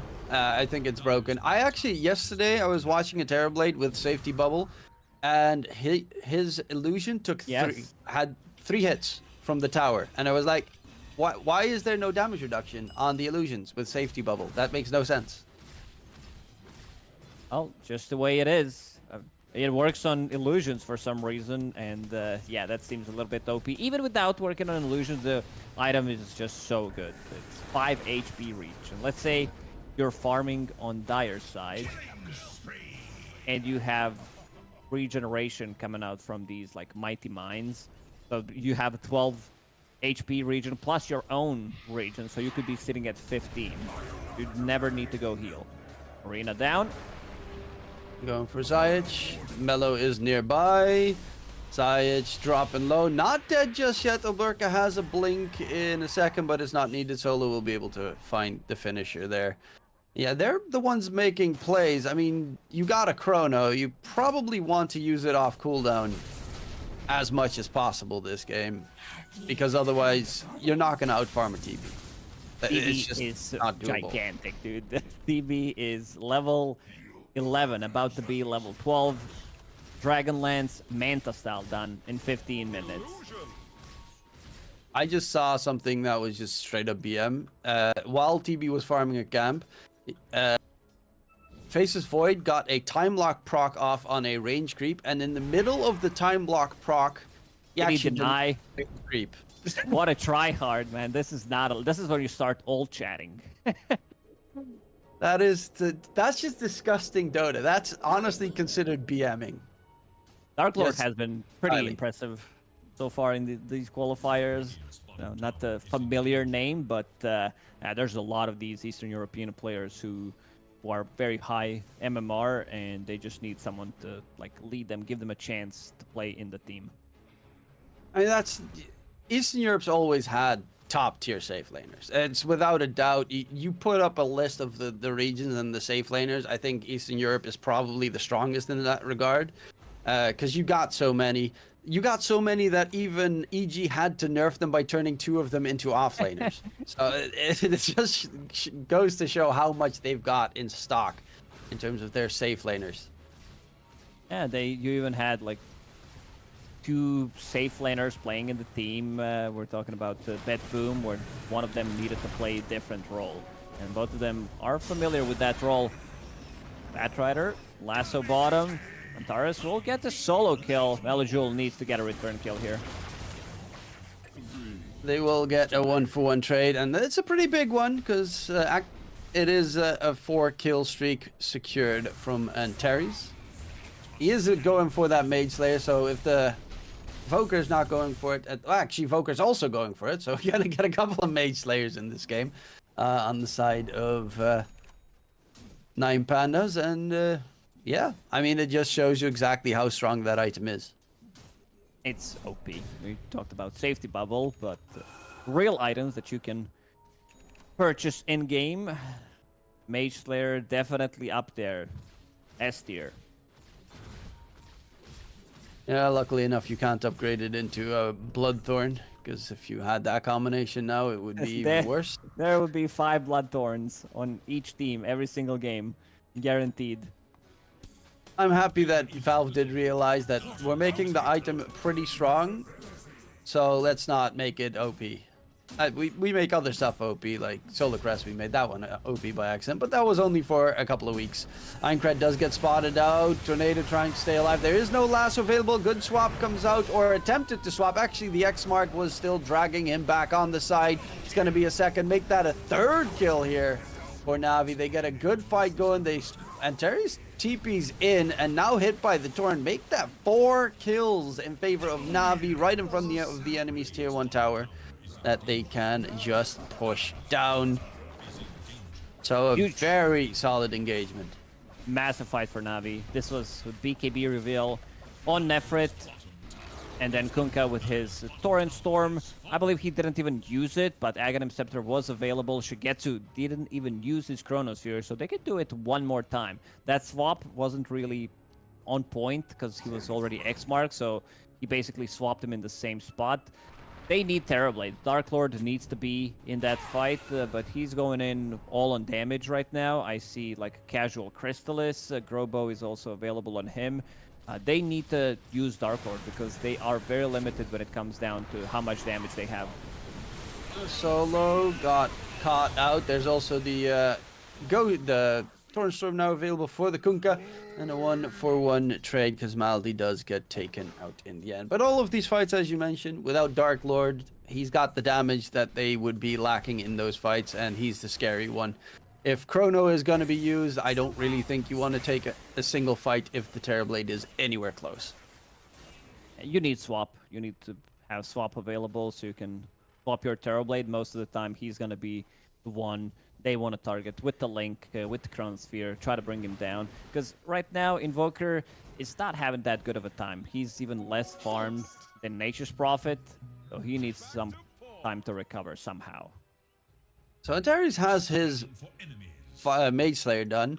I just realized Alberca has a Mage Slayer, and Minecraft's going for a Mage Slayer. So I know it's a great item, but if everyone has the same item, it just goes to show fix. And Slightly Midas, Solar Crest, as you mentioned a few weeks back. But good item choice in this one.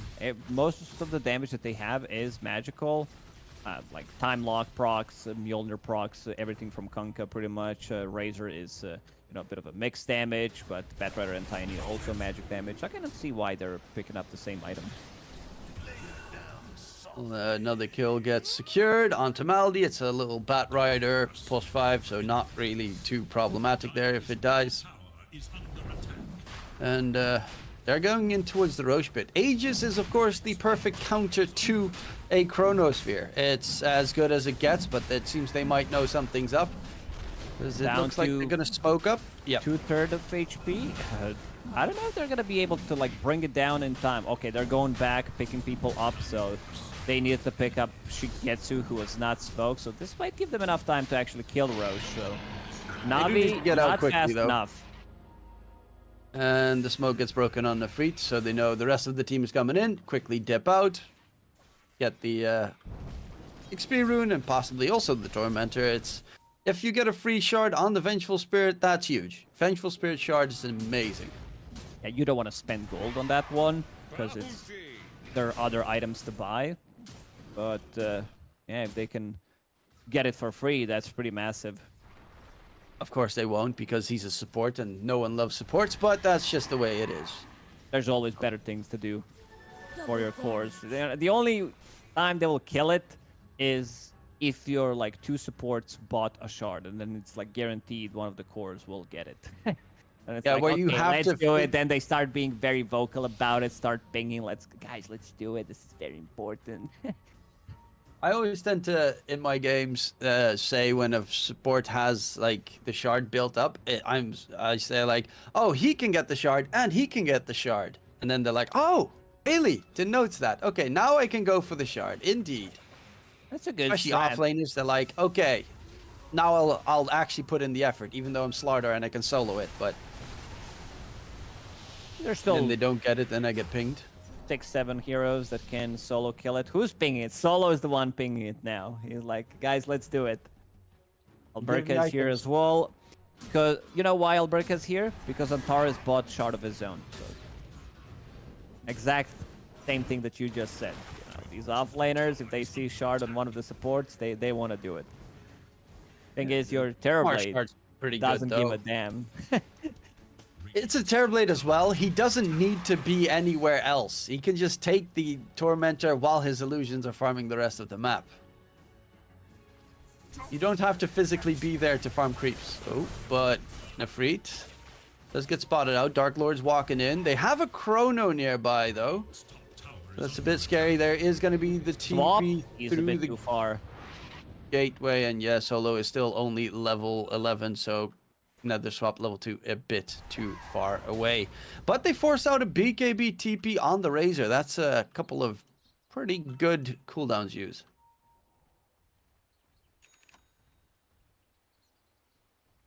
Actually got the shard on the Radiance. Ah, Tiny got the shard. That's sad. Actually, Batrider would be the other one. They're both kind of sad. Yeah, the tiny one is pretty sad indeed. Like it does. I mean, it got buffed. Damage increased by 100 when you use the tree throw.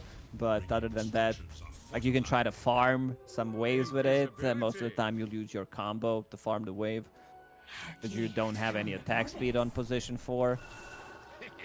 Dark Lord will secure the tower, but Network has been at steady 1-2k in the last 5 or 6 minutes, which means that Na'Vi, they are getting the farm.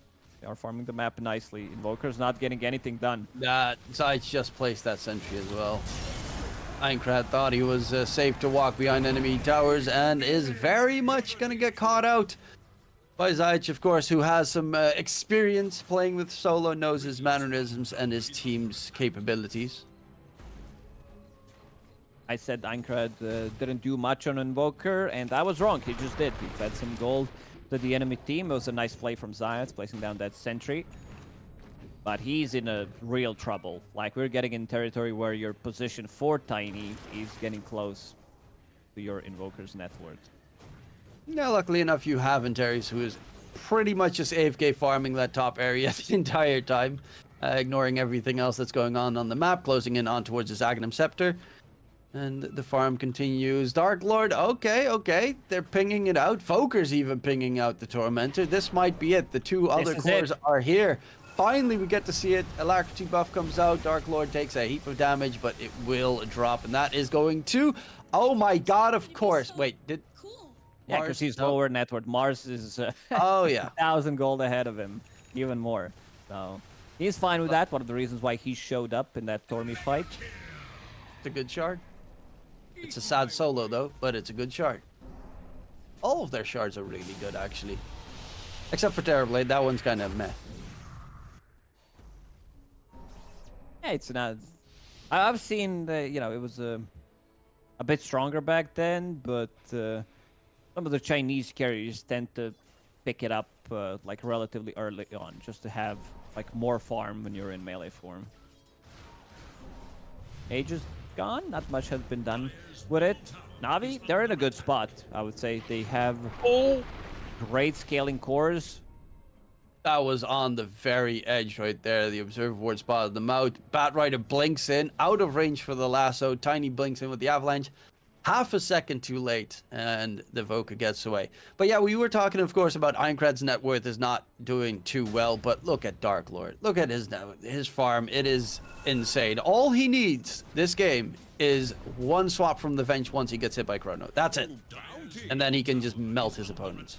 Yeah, they have counters to him. That's the issue. Chrono, Static Link, Batrider Lasso, so they can control him, and if all your net worth is piled up on one hero, that also means that if this hero is gone, if he's gone from the equation, that also means, and he's also most of their damage, because Nature's Prophet, like, he can't stand his ground against these heroes. He needs to play like a bit of a different game. He has a lot of damage over time with his Shard, Wrath of Nature, Spirit Vessel, Mage Slayer, but he needs someone to tank that damage.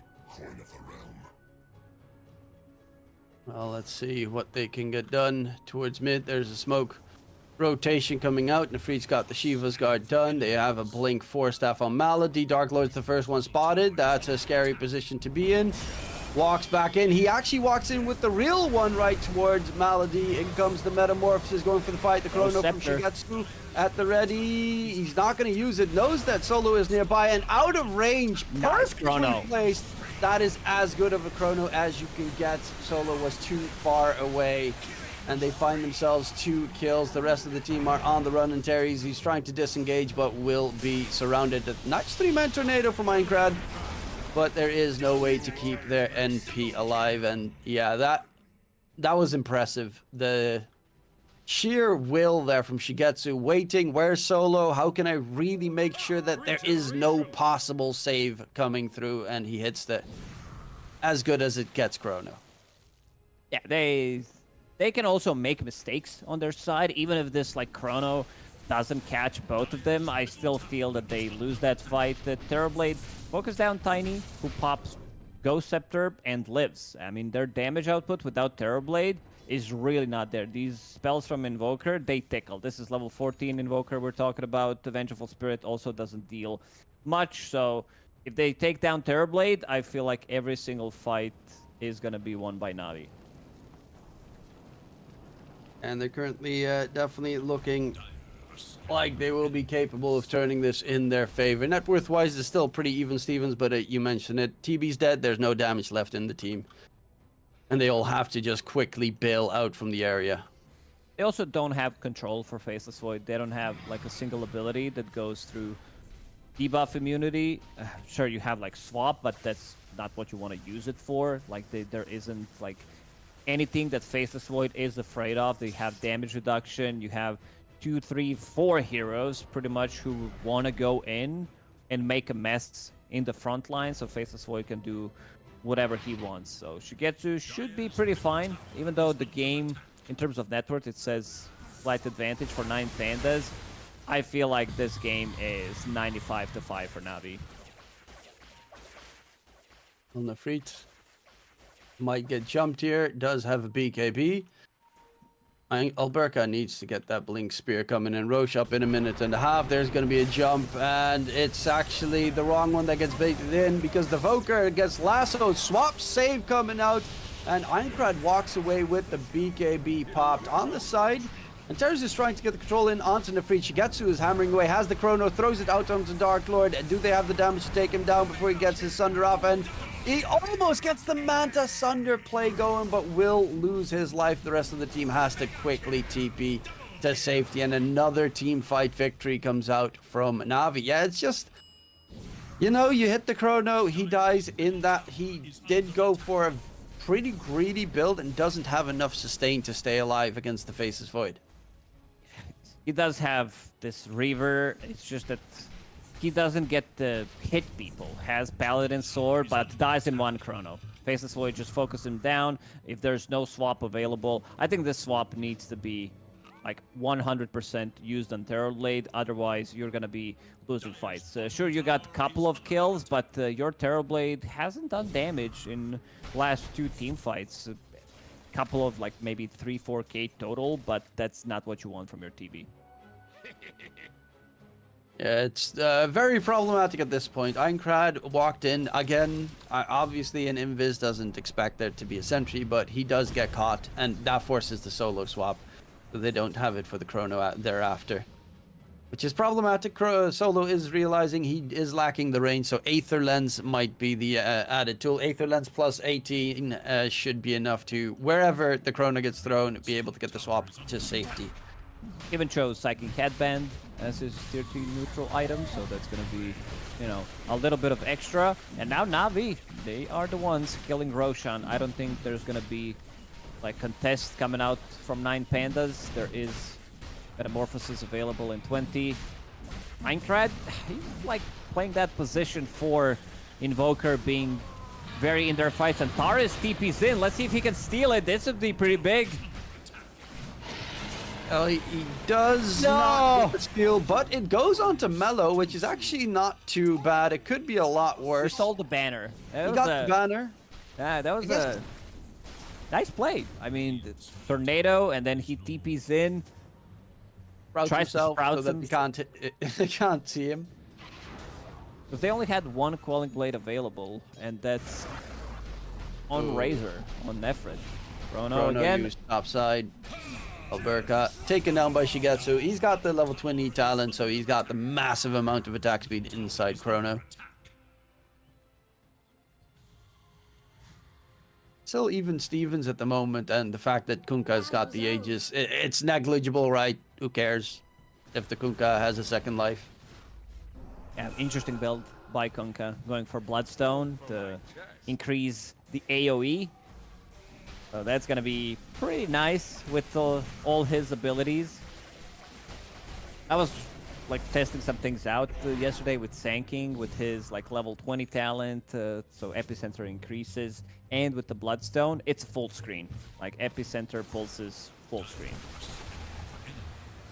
Yeah, it's such a weird item now that it doesn't give you mana regen anymore, but the AoE is kind of nuts, especially on heroes like, as you mentioned, that one, Leshrac, where you can just get like the first circle, you get the shot on Leshrac, and the first circle is already huge. And it just keeps on growing and growing. Yeah, we'll keep an eye on Kunkka to see how big it actually is. A Torrent Storm Suit would be pretty scary.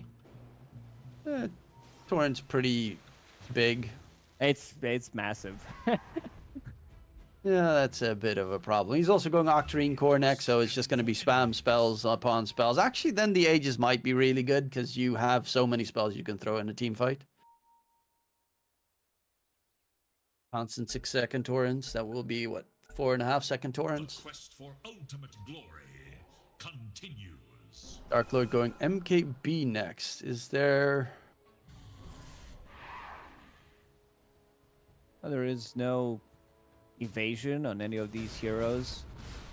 Yeah, that was what I was checking. Is there any... No, that... Okay. I guess preemptively.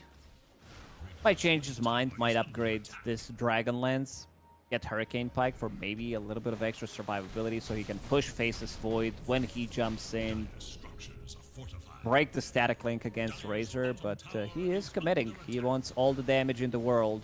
Titanic is available on him. Let's see. So he sold the Dragon Lance. Interesting.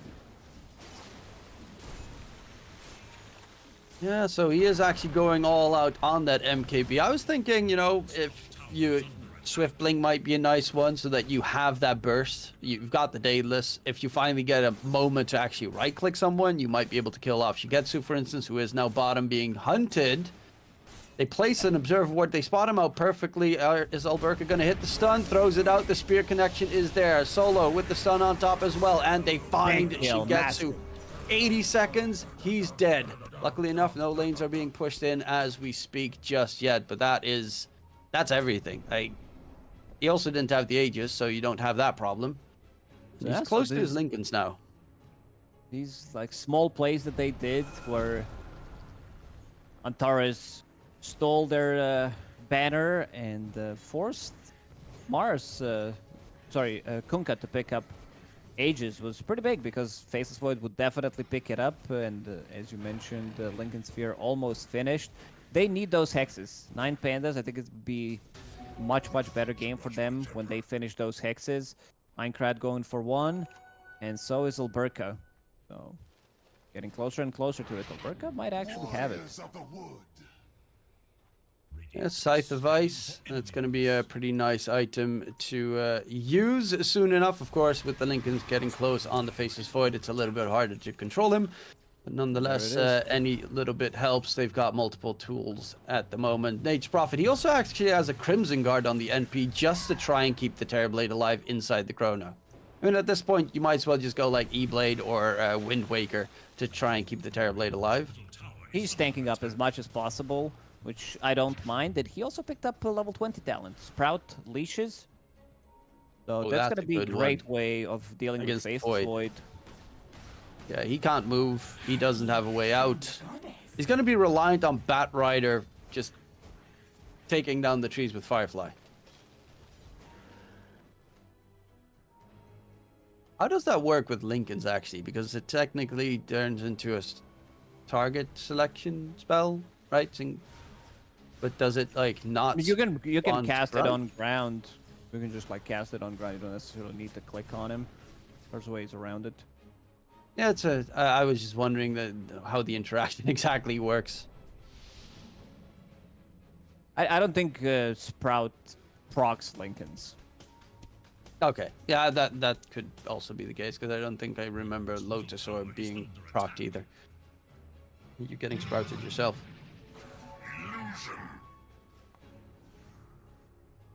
Let's see. Minecraft trying to push out mid. He's also going for his own Scythe. More ways to control. Vengeful Spirit actually has the Vlads. He is level 18, so he doesn't need the extra Aether Lens now for the save swap, which is huge. And with the Vlad's aura, his Vengeance aura, the Terrorblade's base damage increase is ridiculous. Oh, there's the free aggressive swap. I'm not the biggest fan of that, considering you're the only one that can save against the Chrono. And Solo is being left behind. Nice! Oh, ulti there from the NP to hold back Malady. But they still find the NP, and that is a double kill coming in. Yeah. I mean, I know why he does it. And maybe if the Terrorblade is completely ready to take that fight, they could blow him up. But you're the only save your team has. Yeah, they probably thought that they could get like a quick one, maybe get a kill and get out, force a buyback. For now, they force a refresher and a BKB charge on Razor, and his BKB is already down to 6 seconds, so pretty much only refresher.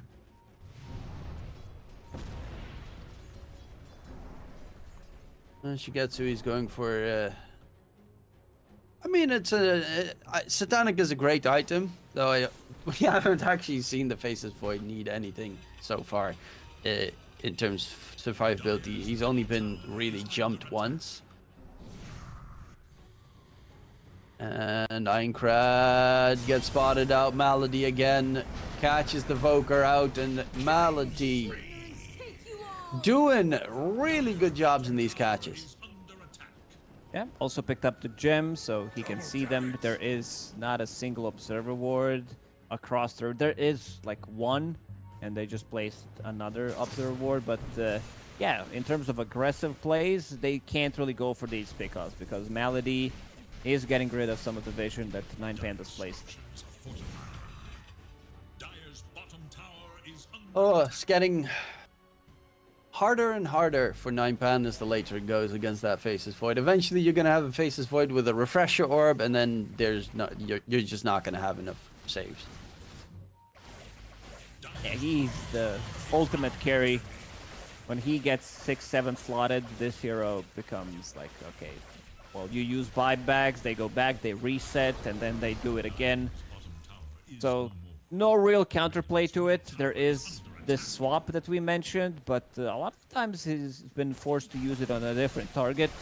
Doing Tormy. Yeah, it does get spotted out. They place the observer ward, but they do see the lightning proccing in the back, and they saw it on multiple targets, so they know they're very close. Tormentor is a dangerous objective to take. Oh, they find the Freak though, catch him out inside the arena, and that's the Razor gone. Looking for more. Shigetsu's going to be the next target. Jumps into the tornado. That's a little bit of an oopsie daisy right there. Still available, but they need to lock him down somehow. Spear.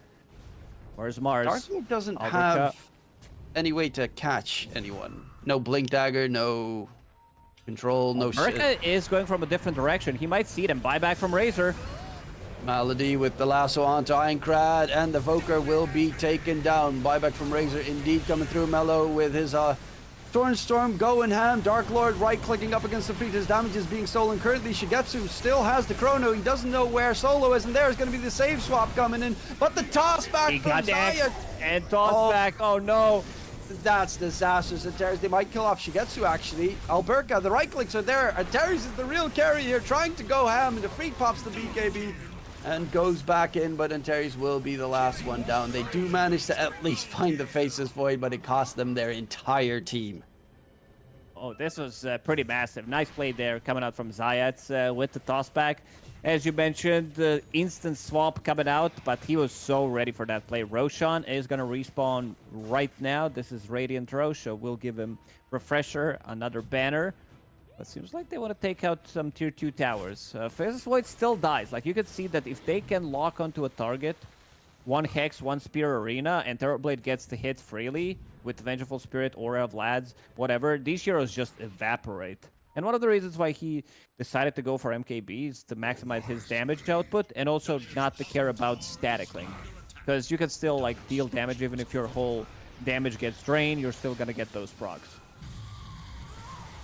That's doing a pretty decent amount of work. He is currently going for the Swift Link on Terrorblade, which, I mean, you have to. The fact that Faceless Void just ran away the entire time, it's too hard to deal with. And I am very impressed with Navi's team fight choices there. The fact that he, again, waited for his Chrono until the BKB was about to end. You mentioned it. Well, they had two contingencies. One was the X mark coming out, and the other one was the toss from Tiny. So they had two ways of getting him back inside the Chrono next to Shigetsu, and that was very problematic. Now their only saving tool is not even that advantageous anymore. Who's missing? Antares, he can TP in. Roshan down to half HP. They want to take this fight. They know Razor has no buyback available. Another Chrono in 15 seconds. Through Solo is dead. And Terry's is going to be the second one down. The two supports have fallen. Torrent Storm is doing work against Dark Lord. He's being lifted up. Roche is dead. That's the Aegis Refresher. Everything being picked up by the Faceless Void. He's trying to swap items around. Drops Roshan's ban actually, but there's the Chrono onto the TB, and nothing the TB will be able to do. That should just pretty much be game at this point. They're too much to handle. There's a second Chrono available for Shigetsu as well. If they go for a fight inside the Dire's base, there's no Metamorphosis. And it is just Faceless Void gaming. Yeah, they might have one more fight left in the tank for 9 Pandas, because this Faceless Void, he's doing way too much. Like, you can see Terrorblade dying, MKB, which is, magical, Mindbreaker as well. Some extra magic damage coming out from him. Sitting at 6,000 gold, has Refresher Shard, and yeah, those torrents, the AoE from it with Bloodstone, it becomes... pretty nuts. Very difficult to approach a fight unless you have a BKB, but yeah, kind of hard one. They want to end it. Buyback available on Terrorblade. You don't want to use it. Moon shard. Now the shard that he gets free from Tormentor is actually doing work, but Tiny +4 with a Moon shard. Come on. He's the carry now. Because it does do so much damage to buildings. Oh my lord. Just the chunks alone. And they don't want to buy back. They know they don't want to buy back. So get as much done as possible. Shigetsu, Chrono in 50 seconds. Preferably doesn't want to use the Refresher Shard yet. Another. Speaking of Refresher, Mellow Jewel just picked up his. We'll TP back to base. He'll TP top actually. And we'll have it. Courier is delivering it. So double Torrent Storm, Ghost Ship, Fleet. Dire's top tower is under attack. Very sad Terrorblade. All that farm he had, and it just gets nullified because the enemy has Faceless Void. It's that simple. Well, to be fair, the Kunkka also does tons and tons of work with all the spells he can cast. He's got 5k HP on that Kunkka. And X-Mark. You need a Yules to try and counteract that. You don't have a Yules. They need so many items. Their position 4 is going to be the slow siege, it seems. X-Mark on Tiny with Moonshard. He's going in one more time, place the sentry obs. Lasso, drag onto Ironcrad, take the Voker back, and that is a quick kill. No Voker buyback available, doesn't have the money. Second kill secured. That's the saving grace for the Terrorblade removed. And that honestly should be game. You can't take any fight. There's a double chrono at the ready for Shigetsu. You get anywhere close, you get chronoed, you're dead. Alright, give me your best copium right now. Okay, they all walk forward, and Alberca hits a 2-man spear on the main 2 cores inside the fountain, where they get rooted and taken down. That's at least a wasted first chrono, but he does have a second one available. Shigetsu, Aegis is still at the ready. In comes the arena. Do they have the damage? Take him down. Actually, Dark Lord's the one that gets damaged. Doesn't even need the chrono there. Shigetsu charges forward. There's the second chrono. Onto Alberca it goes. And it will be GG. Na'Vi take game number 2 after a hero performance coming out from the Faceless Void. So around these Torrent Storm boats with Refresher. I mean, we did mention that they did draft much better in this second game, where they actually have scaling, they have like good team fight presence, they had good lanes.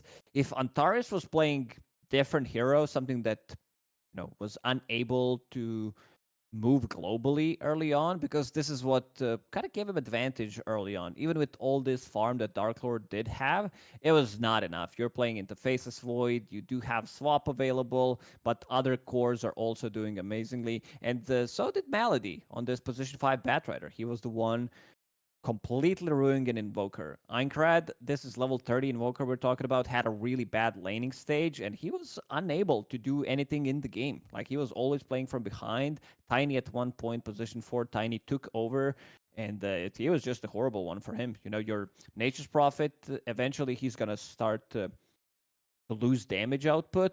So is your position 5 Vengeful Spirit, so it needs to be Terrorblade. Mars damage output is he needs to go in, use his arena, maybe refresh or get a little bit of a Hex action. If Terrorblade's dead, they don't have the damage. Like, they can't kill these heroes. It's that simple.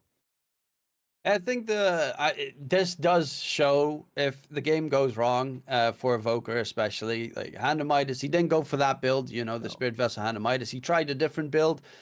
In the end, he only ended up with 3 items: Witchblade, the Scythe of Vice, and the BKB, which is by far too little in a 47-minute game. He got outfarmed by, well, only not by Solo, but pretty much everyone else in the game. Yeah, it was not the Voker performance that they needed. Eventually, they definitely needed, like, the Cataclysm, because they were lacking in damage. Dark Lord had solid damage, but he couldn't really get it going because they were always just jumping him the entire time. So you need that second core to back him up, and they just didn't have it in their lineup, unfortunately, for 9 pandas. But that means that we're going towards a game number 3 indeed. This is going to be absolutely fantastic, Lacoste. We'll be going towards a short break so that everyone can get ready and something to drink. Don't forget, stay hydrated. We'll be right back after the break.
Welcome back, ladies and gentlemen, to the final deciding game in this best of three between Na'Vi and Nine Pandas. Game number one was a very one-sided game in favor of the Nine Pandas. Game number two got a little bit closer, but eventually it seems the Faces vote of Shigetsu was a bit too much to handle. And now we are going into game number three. Lacoste, what are you expecting from this final map? I want to see, like, we did have some chat between us after second game ended. I think both of these teams like got outdrafted in the games where they lost. But I would say that it's not so much about drafts anymore. Sometimes it is. I think this series shows that drafts are still important, but I think you can get away with a lot of different things in this patch. Nine Pandas will ban out Pudge one more time themselves. One thing that stood out to me the most in the previous game was how well Melojule managed to play on this Konka. Great item build, managed to get this Bloodstone, AoE, Aghanim Scepter, level 25, so all of these spells have increased AoE, and also game was pretty even in terms of net worth. This is when I said, you know, it's 95-5 for Navi, because they can't win those fights. Like, net worth advantage sometimes can be misleading, and I think this is a great example of the thing that I just said. Yeah, it's definitely maybe a little bit of change up needed. Nine Pandas don't think that they really do need that too much. I mean, they go for the Nate's Profit first pick. Granted, Antares played it phenomenally. He turned into an extra core. He was the last one to survive most fights because of the item build that he went for. But not the strongest hero when you play up against the Primal Beast that Navi's going to go for in the first phase pick. A hero that did get banned previously by the Nine Pandas in this series because it is hard to control. Yeah, you need to have something against this hero, something that he is afraid of. If you allow Primal Beast to roam freely, get those skills, put the pressure on the map, he's also one of the heroes that doesn't need level 6 to rotate. I think him and Earth Spirit, if played from the mid lane, he can be the one, you know, getting that minute 3 bounty rune picked up at, like, let's say 4 minutes to refill his bottle or something, and he can make a rotation, gank the enemy safe laner. So that's pretty cool. Again, Navi going with the heroes that can jump in. Now you have Batrider. Malady played extremely good in the second game. He was all over the place, getting lasso on Invoker multiple times. One of the reasons why Invoker didn't get the chance to play the game. So looking good for Navi. I like these two heroes that they opened up with. I would say that these heroes don't have many counters. So we'll see how Nine Pandas approach it. It's still early days, of course, in the choices coming through. Faces Void by the Nine Pandas. Yeah, that's still, you don't want to deal with it again, so you might as well just take it yourself. And yeah, that gives Navi quite a decent amount of time, though, to find counter picks to it. Think Winter Wyvern. You could even go the wild pick of the OD Shadow Demon that tends to be picked up just to make sure that the Void will not be able to kill anyone inside the Chrono. They had swap in the previous game, but we haven't really seen it being used because he was the one getting initiated on, forced to use a swap immediately because he's gonna be the one focused. I think now would be if they. You mentioned some of these heroes that are really good against Faceless Void. I feel like you might need to pick up one. Or if you want to go with some old school counter, go for some Raid King so you have something against Faceless Void so you don't die inside Chrono. It's still a viable carry pick. It's okay from the offlane as well. Not the best offlaner, but because all the nerfs during TI, it was picked up pretty much. Especially these Eastern European teams, they love to play it. Like, I believe it was Nine Pandas, different roster, who played Raid King and Alchemist because they were having double Radiance 2 or 3 games during TI.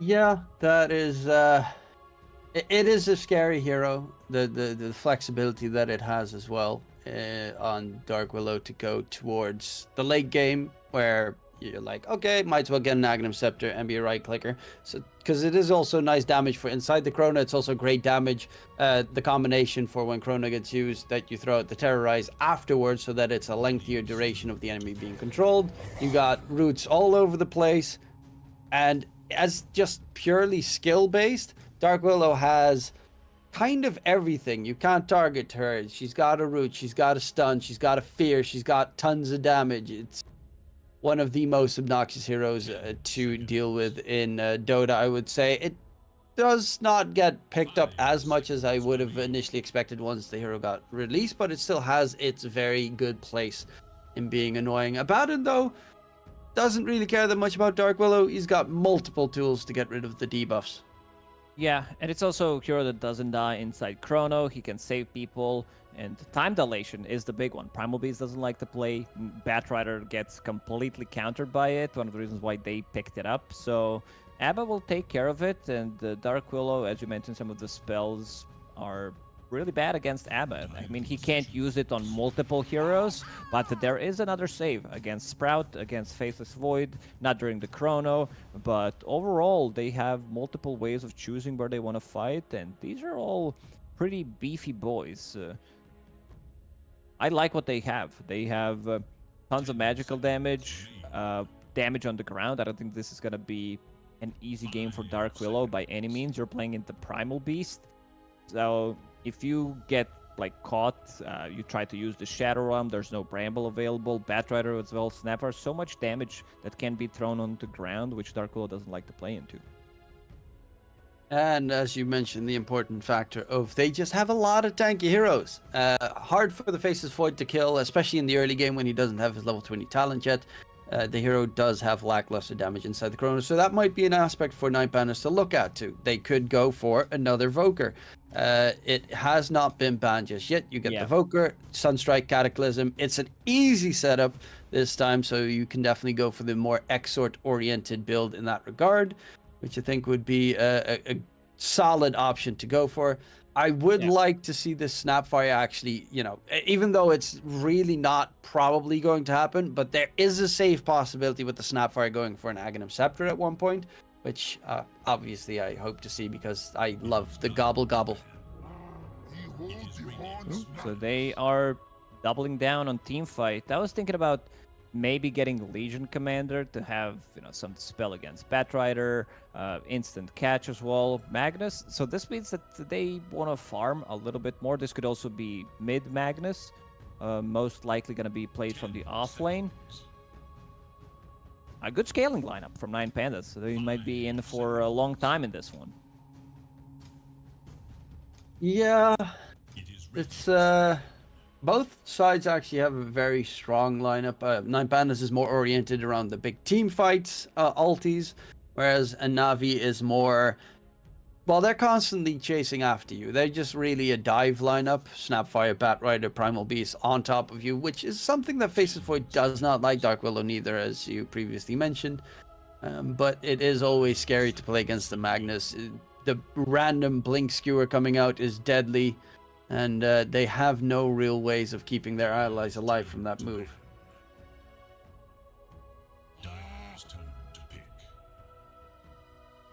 When Nine Pandas ban out Alchemist, you know that it's a good Alch game, because they wouldn't be able to put much pressure, like Magnus, not the killer, at least early on by any means, so... Because they love to play the hero. It's a different lineup again, but we can go back to last TI, where they were picking Ramses. It was, you know, Solo who was picking it, but yeah, they played it like 6, 7, 8 times during TI. Yeah, we'll see. Last pick is going to be the Queen of Pain. Has a bit of anti-synergy with, of course, Faceless Void. You throw out a Chrono, Sonic Wave comes in, you push them out. It does not happen too often, but it does occasionally happen, which is... I mean, that's synergy. That's what our viewers want to see. I mean, obviously, anti-combos. It is fun to see them mess up. Obviously, it's the humanized part of us that makes it a lot of fun. They go for a last pick Ursa, which actually against Faceless Void, if you get an Aghanim Scepter on the Ursa, is really good because you can always pop the Enrage, regardless. And I mean, I'm liking it, but I'm not 100% loving it because they do have a lot of kite options here on Nine Pandas. I was about to say, this is Time Walk, Time Dilation, everything from Dark Willow, Magnus with Skewered. You get struck by one Shadow Strike. I think there were better options in this one to what they could have picked, but maybe they want to speed things up and also have something that kills Roche, because other heroes are not that good at killing Roche. One thing I'm most hyped about is seeing this Blue Lizard Snapfire set. I don't know if you've seen it in action. It looks beautiful. Yes, Sammy played with it today on the safe lane, and the ulti is gorgeous. It's Scotty. Blue It's balls like is, oh. it always takes me a few seconds to realize what it actually is. Yeah, it's you see like a little patch of light blue stuff on the ground, and you're like, who does that spell? No idea, but now we do know it's the beautiful new Snapfire skin. We also have the Primal Beast Yeti skin, so that one is the first time I'm seeing that one. That's a neat one as well. I mean, all the Primal Beast skins are kind of cool. Yeah, they're It's nice. just the nature of the hero. Maybe like the Ursa reasoning is we have Abba, so he can dispel him most of the time against these Shadow Strike, Bramble Mazes, Curse Crowns, so he can actually play the game. If they didn't have Abba, I highly doubt that they would pick this hero. But strong team fight presence coming out from both of these teams. And Queen of Pain was last choice for 9Pandas. They didn't know like who's gonna go to mid lane, so they wanted to see. And it's also a hero that can jump away from Primal Beast, jump away from Batrider if necessary. They don't have like any kind of instant stun that can kill Queen of Pain. Queen of Pain's still gonna die. It's not like, this is not Puck where you're playing into 0 stun silences and then you get to own the game. But yeah, one bad blink and you're gonna die. Oh, this is a great pause. Smoke breaks, and immediately the game gets paused. Alberca might not have actually seen them, though, because he's behind the one freaking tree. So,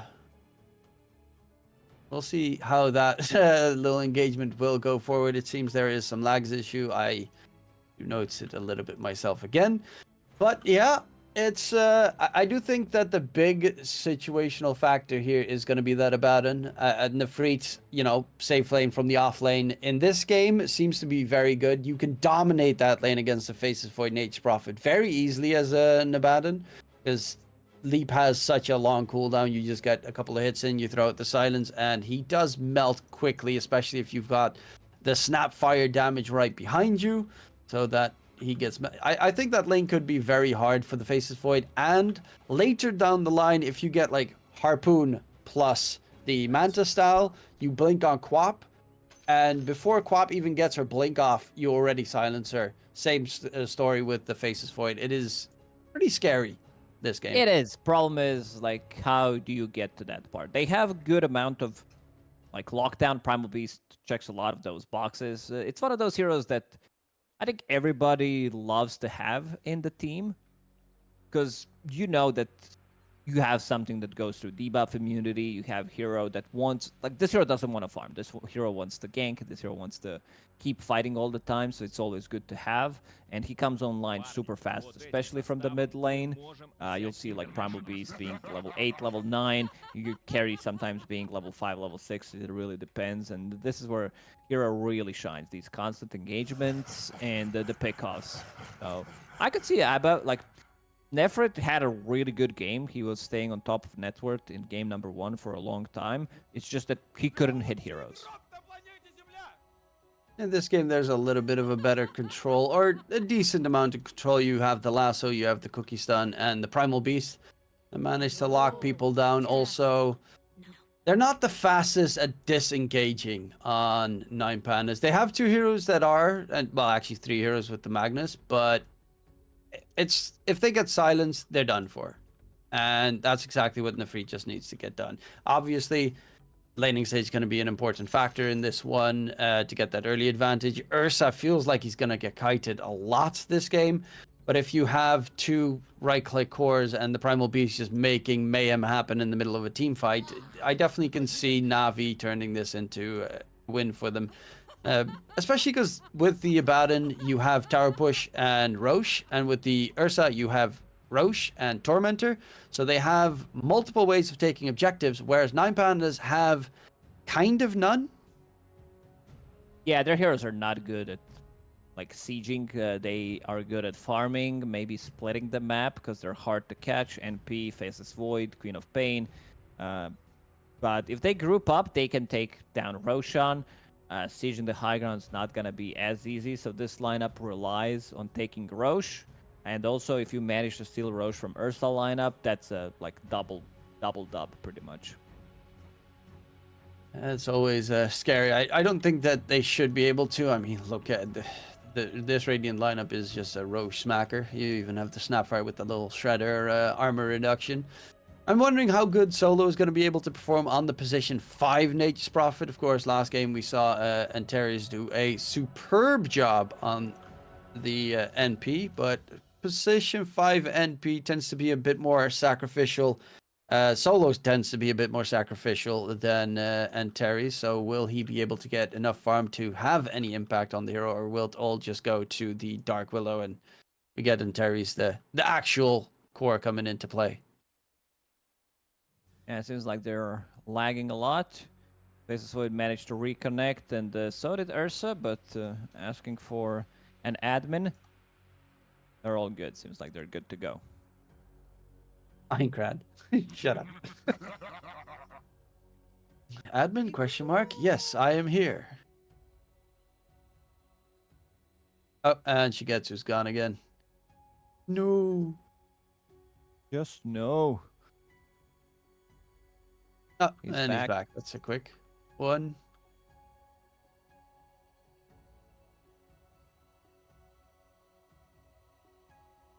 I mean, this is kind of this is kind of the Eastern European effect, right? Game starts, pause, issues, technical issues.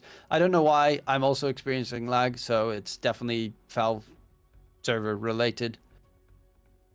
Hopefully it's going to be resolved. So maybe it's the location of the server that tends to be a problem. Yeah, it could be. Everything works fine for me, but they might be running into some issues. The big issue is that this smoke broke. So Alberca is there. Malady knows something is up. Let's see if he's gonna be forced to kill Skewer. Not the ability you want to have at level 1, but better than dying for first blood. Oh, they're gonna be walking in. Bye. Okay, that was very anticlimactic. They just walk away. We try to hype it up since it was a pause, so... Okay, that's already throwing out the sentry to block a creep camp from spawning. No Tiny looks recovery weird. possible. Man, Tiny looks weird in this mid lane. 30 seconds now. It's a Primal Beast. It's a new set. I also haven't seen it before. It is so... I mean, they're all so huge. Oh, I like the little ball and chain behind him. Looks like a Mario thing.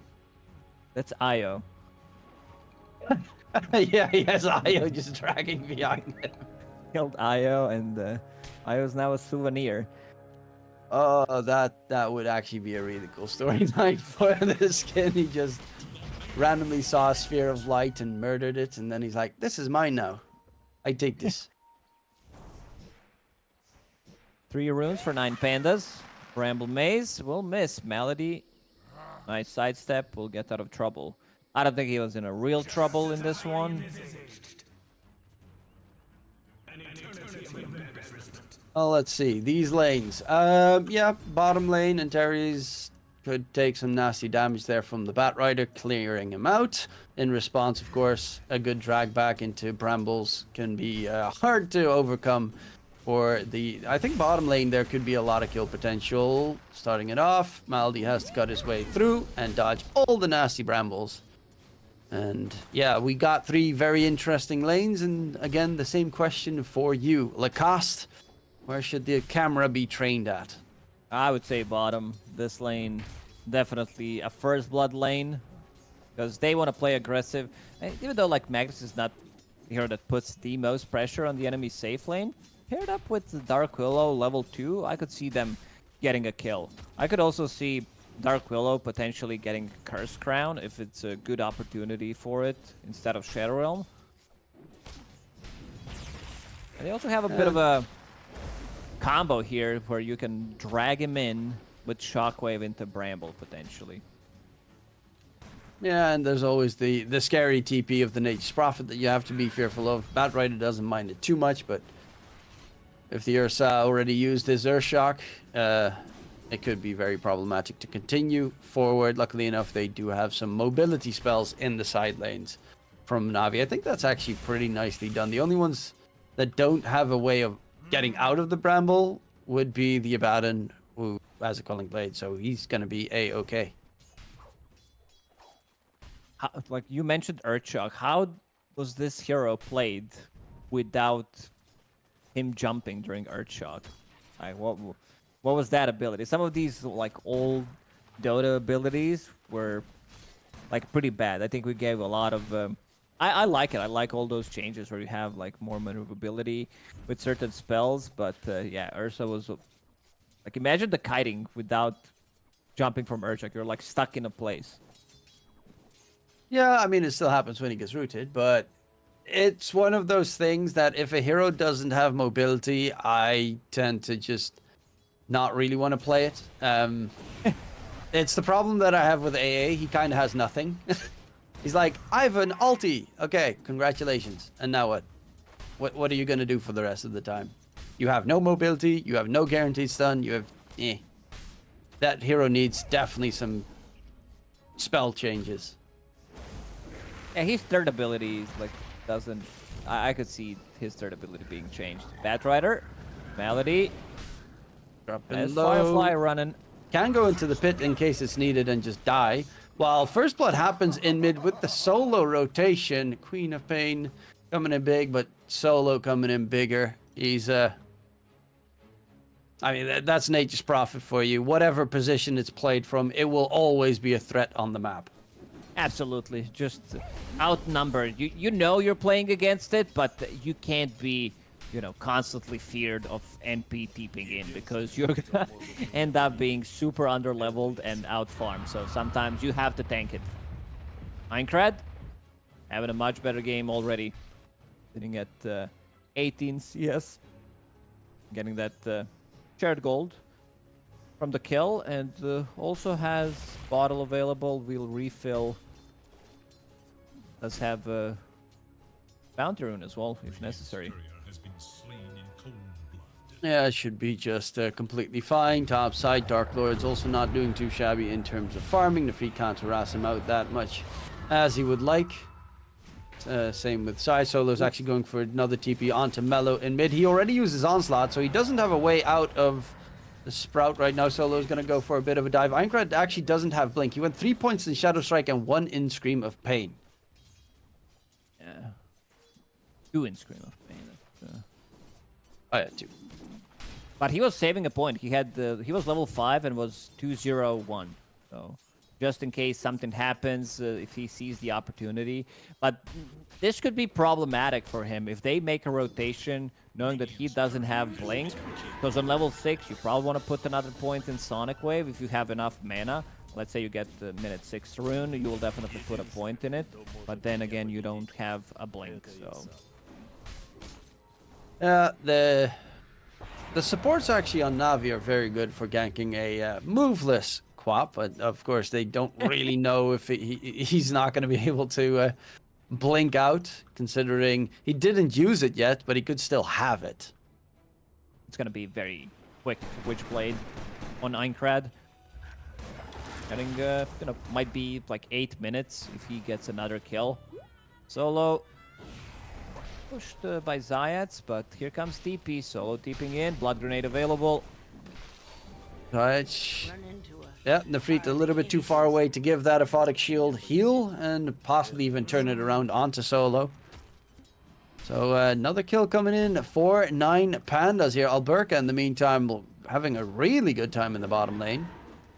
And this is something that we did mention, Melojewel on Primal Beast specifically, making a rotation before he gets level 6. So he tried to gank bottom. Let's see if he maybe tries to gank one more time or if he wants to farm his level 6 before doing so with this Invis rune.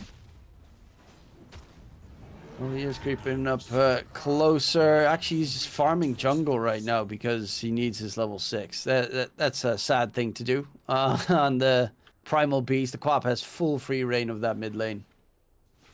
He actually is not even putting the point in Sonic Wave yet, keeping it in his back pocket in case he needs to blink out. Mallow does have his Pulverize now. Won't be using it just yet. But you have to be very careful of any rotations. You fight close towards the enemy's tier 1 tower. You will be able to join there in no time with the onslaught charge forward into Let's see this battle. Solo's gonna TP as well. Malady, can he get it? Yes, he can. Nice lane break. He might get some kills here. Dropping low. Solo actually just gets killed off by Alberca. Antara stays alive, but Alberca just kills off his Pulse 5 Nature's Prophet.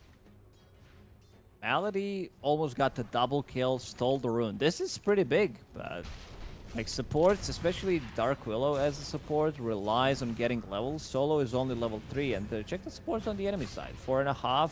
Batrider almost level 6 because of that kill. Well, the TPing through. Solo dropping low, top side. Is going to get taken down. The Freet is level 6, so he does have his ulti at the ready. Sage will be left behind, but this is an MP. Just respawned, died again. Does, of course, have the teleportation spell, so will be a-okay. Malady closest level 6, but couldn't get the catch onto Ironcrad to secure the kill in mid. With Solo TPing to recharge the bottle, and Ironcrad will be just completely fine because of it. I think Ironcrad needs to be slightly more active.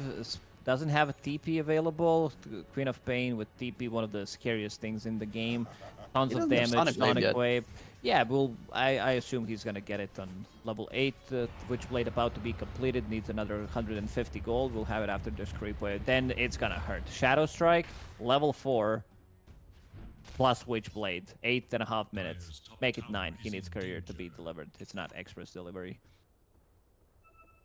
Yeah, then the one thing that, of course, could be problematic is you're still playing against Abaddon, so you got that nice Shadow Strike level 4, and you use it on someone and Abaddon just dispels it. You're like, oh, well, what now? What am I supposed to do here? Unluck, what can you do? Bottom. Outscaled. Ooh. It is the kill onto Alberca. Going in, Ironcrad Shigetsu has the Enrage, is going to pop it, and there's the dot gone. Gets back underneath the tower, and the TP rotation will not result in anything in the meantime. The spell mechanic, Queen of Pain's not too happy about it. Yeah, they have 2 heroes that can dispel. That's just really not fun.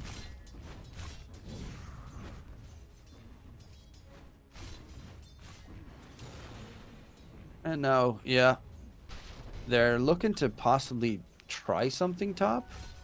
The Mellow Yule creeping up closer, and so is Malady.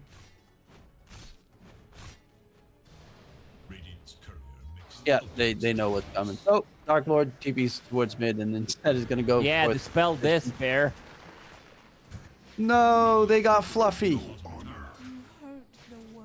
The Fuzzball has been slaughtered. Made a nice jacket out of him. This should also be the tower potentially bottom. Top tower is definitely gonna fall. Nefrit, 2 points in Curse. Will be able to get it. Changing his item build this time. Going for Vlad's on Abaddon instead of more like carry-oriented build. Okay. I guess they have enough damage. This gives them slightly more push potential if they want to keep the tempo. And it also gives him and Ursa ability to solo kill Roche. So Ursa's going Battle Fury, so he could easily join. Ironcrad dropping low. It's max level. It's level 3 little shredder, so it does do a lot of physical damage, and that is a definite trait that you want to make a mid laner for 8+5. Yes, you were gonna lose the tower, but you were gonna lose it regardless. And now you got the Snapfire Kisses. I want to see the blue globs of heaven flying through the sky. It's online. No mana though. No. Yeah, I used Little Shredder, so that's a little bit disappointing. He's getting his mana boots delivered right now. Cookie stun throw now. TP cancelled by Ironcrad, so he has to walk to lane. It's not the worst on a Queen of Pain, but definitely not fun. level 1 blink only, so it takes a lot of time for him to get here. Even though he was on top of net worth, like when you don't have your scream maxed out, you're not gonna be getting as much farm. Oh, look at this low. 100 move speed, Abba, 1 shield, ready to go. Will not even use it yet, saving it for a bigger target. Oh, there's the globs of death coming through. Einkrad dropping low, taken down, and the globs keep going for more. 2 kills for Zeiss. The lasso drag comes out. The chrono will be thrown out, but Mello is Denied. denied as well by Zayach's Lil Shredder. Dark Lord, last one standing, has a leap in a sec. Can he get the leap back? Yes, indeed he can, but it is going to be a 4-4. 0 trade-ish. Half a trade. Because they do not even get a single kill there on the side of 9 Pandas. That was huge. Those globs did so much damage. They also don't have a glyph available for this tier 2, so it took down a lot of damage. Orb of Corrosion, Curse of Avernus damage, Lel Shredder as well, so they melted. Man, Zayat, he's been on point. Those globs, I want to see how much damage he dealt in that. Yeah, the most damage, 2,000 damage coming out from Snapfire in the previous fight. And it looks beautiful. It's also like kind of harder to see compared to the basic one. I mean, the flying, yes. The landing, no. That's, like, huge. It feels like it's bigger. Like, the circle just looks more dominant. But in the sky, yeah, it's harder to see what direction they're, really flying towards.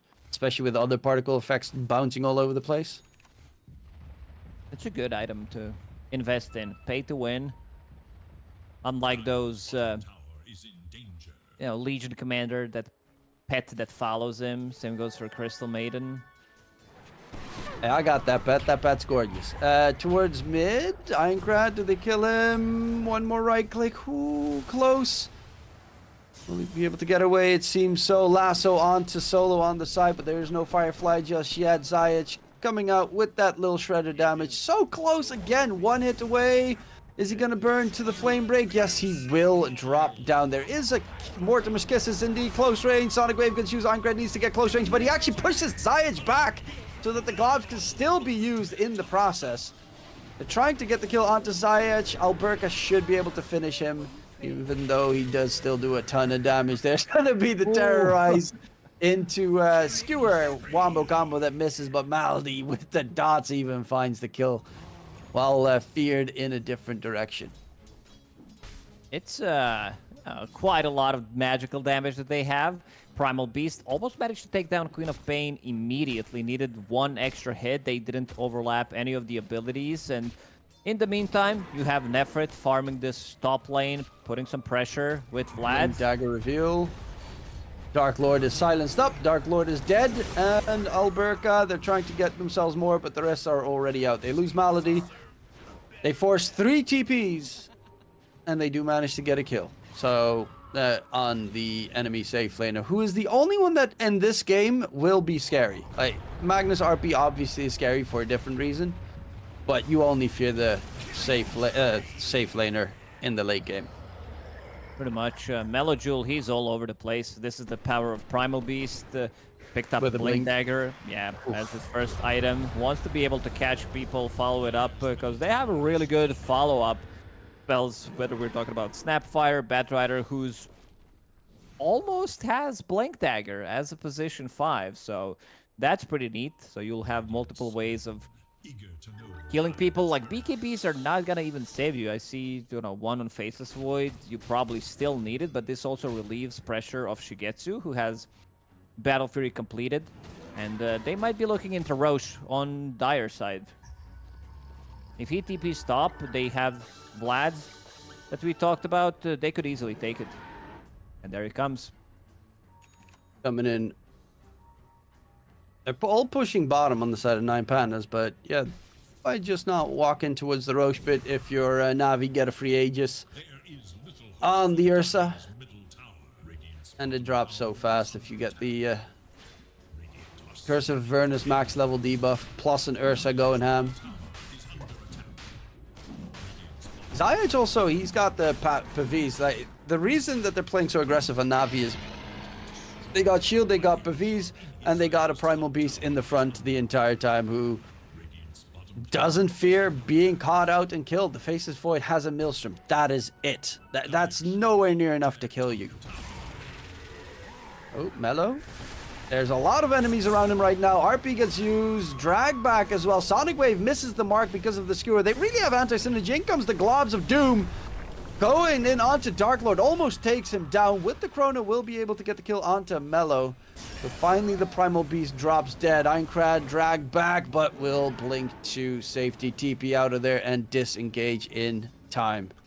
Oof, a little bit of a mistake there from Nefrit. He had no mana, didn't pop his magic wand, doesn't get another shield off on Primal Beast, which would probably save him inside Chrono, because as you mentioned, Dark Lord only has Maelstrom available, so that's not like the most damage inside Chrono, so not too bad of a fight for 9 Pandas.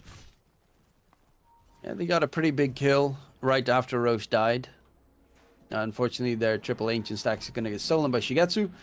But that's just a sacrifice you're going to have to be making. Once he gets the Blink Dagger, he'll be able to jump on towards the supports. And especially the Queen of Pain. Because Queen of Pain, he's going for the Sands right now. But HP-wise is a very nice snack for an Ursa. Yeah, doesn't have that level 10 talent anymore. The extra strength that she got. But once you get Sanj, once you pick up like Power Treads, switch to strength. It's she's going to be super tanky. Having that status resistance against these lassos, pulverizes. Time is money. Dire's bottom tower is under Shigetsu's got the blink now done to be delivered. Mellow, so they got 2 blinks behind them. Baden Nefrit is closing in on towards his Manta style. That's going to be almost insta silence on an Abaddon. I love that he changed his build from the first game on Abaddon. Like, most of the time, you will see, like, offlaners picking up this Vlad's if it's a good game for it. But Abba, he wants to build into Echo Saber. This has been, like, the pub build where you're opting to go for, like, more scaling. But this Vlad's have been it has been on point. And now going into Yasha, skipping it completely. Ways of dispelling things, so I guess that's the other one. Very deep. They're diving tier 3 towers 19 minutes into the game, and Nefrit pushing the high ground. Pushing it. Yeah, Shigetsu's got the Aegis, Nefrit's got the Borrowed Time. There is no Magnus, so no Blink RP at the moment until he buys back. And that looks to be the tier 3 tower. Nefrit's salty does get popped, which is a little bit on the scarier side. One more right click out. Nefrit gets it with the dot damage, because I completely forgot that Curse's in. Dot. Shigetsu. Curse's going aggressive here. Solo is dead. In comes the beautiful blue globs of doom. Onto Antares they go. That's the ground damage, taking him down. Buyback comes out from Solo. The Aegis did get popped, and now they're just trying to all disengage. Force out a buyback. They got a couple of kills. And the tier 3 tower is gone. So all things considered, a very solid fight for Na'Vi. Absolutely, and I like how they're investing all of these like gold into small items.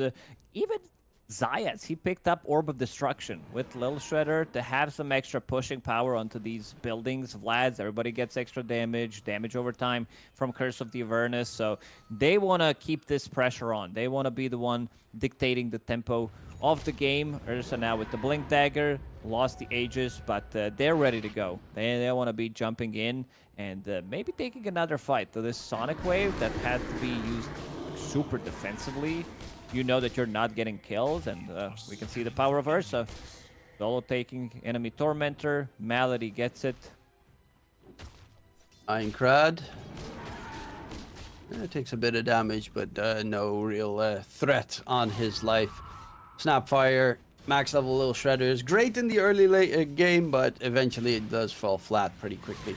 Once some armor comes into play, which of course the Queen of Pain has with that Witchblade.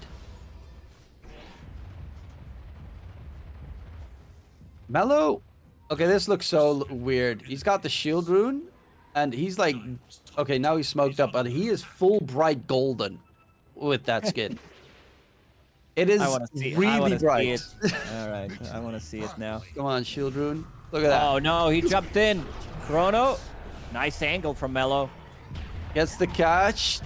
Can they get the kill with the lasso? Yes, indeed. And the golden primal, I want this skin now. I don't even play primal, I want this skin. It looks like he hasn't unlocked his character yet. What is this? It's just so weird. And now it actually looks like Io behind him. Yeah, it is. they're gonna go. They want to take these barracks with Abba, Manta style. Buildings are gonna drop so quickly. They know that there is no chrono. There's Is this still a an RP, BKB on Primal Beast? What is this effect? 9 Solo pandas. dies somewhere else on the map. Because Gone the for a Ursa's not full even minute. close. Radiant's bottom tower is under attack. And the Fate sees, oh, I might just be a good boy and give my support some nice shards. The one from Sapphire is pretty good. The one from Batright is kind of bad. You already And got does it. go Yeah. snap. Diets will get it. That's a nice, the Fire Snap cookie where you can one-shot a quick wave with it. The value. Wait, does that also turn into a blue glob? I assume it does. Please. Let's see it. Yeah, It does. glob. But they're grouped up, and there's Shigetsu going in with the right-click damage. RP gets used, and raids Ursa, though. So it's very quickly removed. And Alberca cannot blink because of the Batrider on top of him, who is Lasso chasing in 3 even seconds. for more.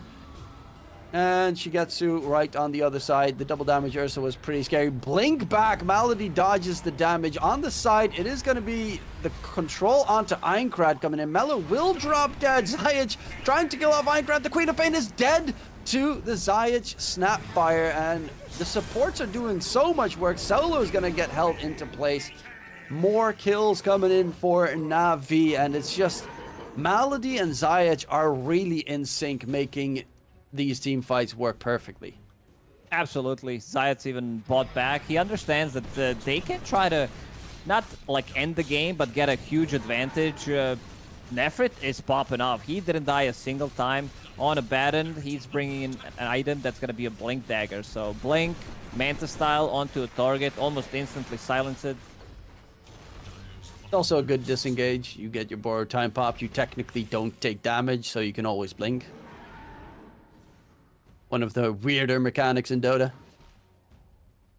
Well, did you take damage? You didn't. That means you can blink.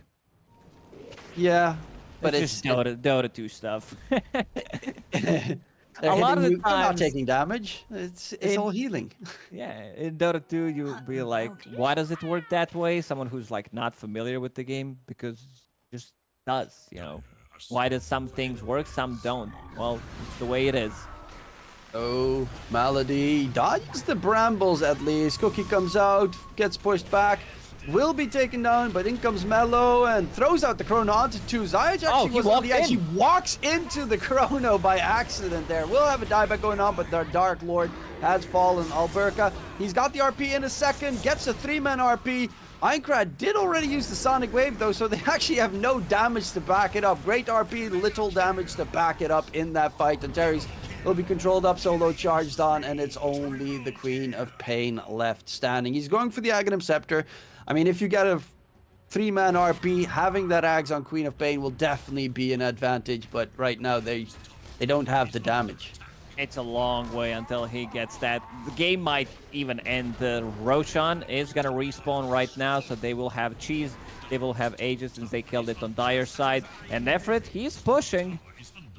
Rest of the team also getting there. These Chronos, they're really not on point. I mean, Zayas walked into a Chrono, which did get him killed in the end, but yeah, they're way too difficult to kill. I see Shigetsu going for Aghanim Scepter, so he can pop that during Chrono, which is going to be pretty massive cooldown reduction as well on it. Plus, also, like, you tried to RP a Baton, and you're like, oh man, I hit 3-man RP. He pops his ulti, shields one guy, and then it suddenly becomes 1-man RP.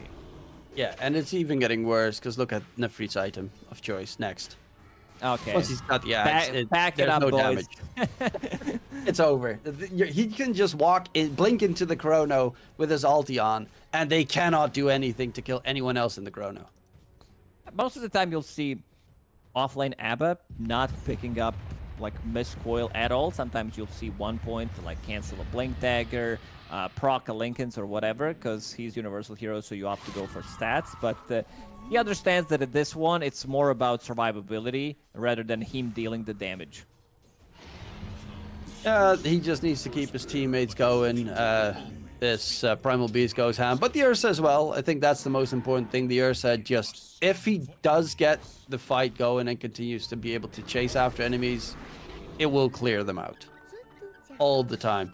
And going for the Ags later on the Shard as well, because those two work in tandem perfectly on the Abaddon. You just have your team's immortal because you're immortal. Let's see. They want to go for end. There needs to be some like big RP. Maybe they can start with Skewer into tier 4 towers.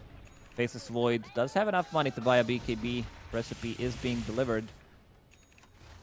Look at this Primal Beast. 3000 HP, 50% magic resistance. It goes up even more with Eternal Shroud. Cheese was just handed to him. Yeah, the Ursa's level 18 now, so it's only an 18-second cooldown on his Enrage. Every little thing stacks up. He's got the Shard, so he's got more Enrage upon more Enrage. Oh, never even knew that he had a talent call that gives you 2 Fury Swipes if you're Shock. That's kind of cool.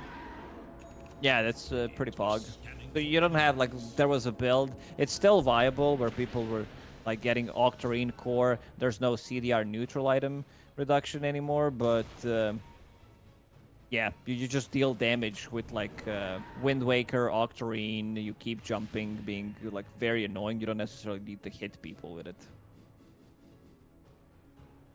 Pretty cool.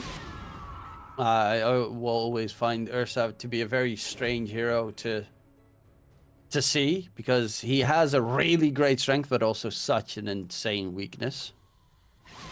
Man fighting against another core 1v1 nearly beats any other core, because you just burst them down in that split second. But in team fights, it gets very scary once they have a little bit of control abilities, which technically 9 Pandas have, but the problem is Navi's got so many heroes that you need to control that you just don't have enough. Yeah, it's very hard to, like, just focus that. Like, who's your target? There are 2 Force Staffs available on both supports, so you need to catch them inside Chrono. Still going high ground is the trickiest part in Dota, but I feel having the stages for another 2.5 minutes, they should use it. Yeah, they're just waiting for the Abaddon Aghanim Scepter to be done. Once the fleet picks it up. Very close. Yeah, he has the courier right next to him as well. Gets that done. I don't think you fear anything on the high ground with Enrage, Aghanim Scepter Ursa, Aghanim Scepter Abaddon. They've got so many defensives. They smoke around, knowing that there's of course no tower in that area, so they can smoke all the way through. Solo is going to get jumped. In comes Nefrit. Pops his ulti very early on, though. The Skewer is going to miss the mark. Nefrit just sidesteps it. But that's, at the very least, the Nefrit ulti out of the way for another 40 seconds. That means that Abba could potentially die. Mid lane needs to be pushed in. Dark Lord actually has Nemesis Curse. He's going all out on the chrono damage. As he should. I think in this type of a game, like, you need to be able to deal as much damage as possible.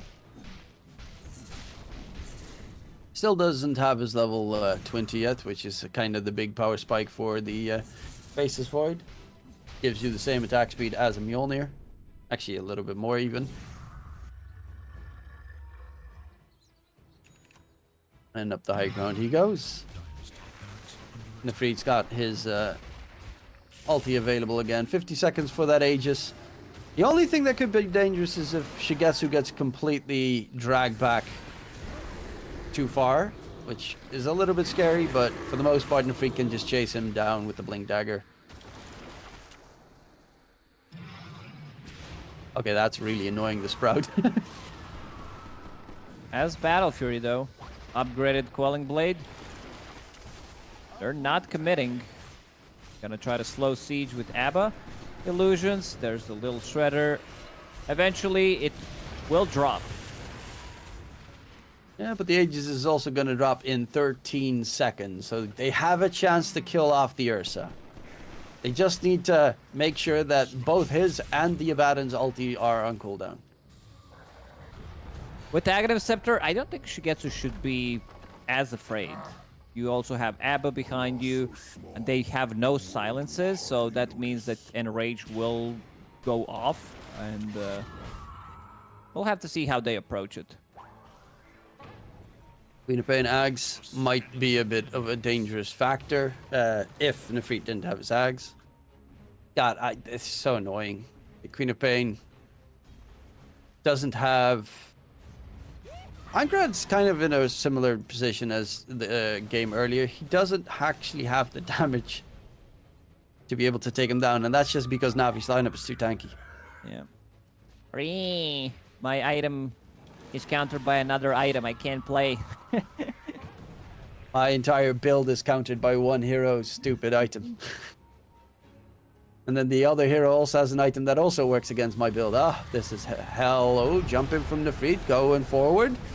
They're looking for a bit of a fight. 3-man skewer. There's the RP. Borrowed time comes out. And they're all being healed up in the meantime. Ooh, lost HP. Yep, it's the dire side because they are getting nuked down.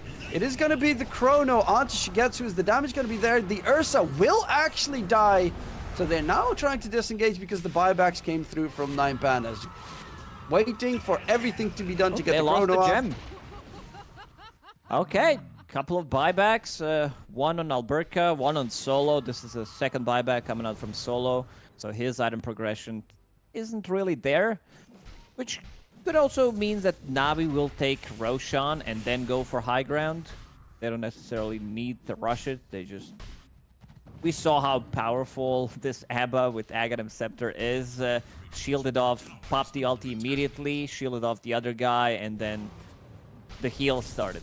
He just hit level 20, so... Decided to go for the other talent, DPS Borrowed Time Immolation. That's a bit of a weird one. Like, your whole talent is like 9-second duration. That's it. You deal like 600 damage almost. No, it's actually way more. Never mind, I'm stupid. So it's not that bad when combined with Aghanim Scepter because it increases duration. Yeah, the Aghanim Scepter is always a neat one. In that fight, it did show that they can kill him, but the problem is you have to either waste your Chrono or your RP to the Abaddon ulti. It gets a little bit dicey, but afterwards... When their spells are all on cooldown, you definitely can take them down. So all you need is refresh your orbs on everyone on the dire side and Dark Lord not to get soloed. Mellow Jewel got soloed. Mellow Jewel soloed Dark Lord. Got level 20 as well. Ogre Seal Totem. I just love how what this hero does. This is I mean, every single like new hero that has been added to Dota in the last 5 years or so is really fun to play. It's just like their spells. These are the most fun heroes in Dota. Absolutely. Oh, the jump comes in. There is no buyback for the Faceless Void. Drag back. Actually, they're completely spread out. Mello might be able to take some heavy damage here. We'll be able to Ogre Seal Totem his way back to safety. Solo, same thing, jumping to the side, trying to get the TP out of there. One more hit. Ooh, the swipe was coming in, but he got out of dodge. However, it is going to cost them their mega creeps, it seems. While on the back line, Aincrad gets lassoed up, taken down. They find themselves Alberca. And the only chance that they had for another fight with the Faceless Void is now out the window. And that should be... game. I guess there is still a Faceless Void Chrono that they can try to use, but no, they're gonna just GG out, and it is 9 Pandas eliminated from the DreamLeague 22 close qualifiers. Yeah, Navi, they showed yesterday when they played against Team Spirit that they can take the game off of them. Bracket, and they're gonna need to play against Claim Sonic for that spot, this lower bracket round 3 for the last spot in the qualifiers. It's not going to be an easy one because this team looked really good, but so did Navi today. In the games that they won, they, I would say, completely dismantled the 9 Pandas. This second game was like relatively close, but you could see that Navi with the farming and how they're choosing the fights, that they know what they're doing, and I really like to see that. Yeah, the game one was kind of, they got outdrafted and they couldn't do anything there. Game two and game three, they got the draft back in order and honestly just played better. They played really well. I think the supports, especially Zayach Malady, looked probably at their top here in this series. Shigetsu on the Faceless Void looked amazing, obviously on the Ursa as well, but I definitely have to commend Zayach and Malady for that, especially early game where they controlled Nine Pandas completely and kept all 5 heroes in check while the rest were farming up and getting pretty huge. Big props to them. I honestly, Clemsonia has a tough challenge ahead because this Navi looks like they're ready to make it to DreamLeague.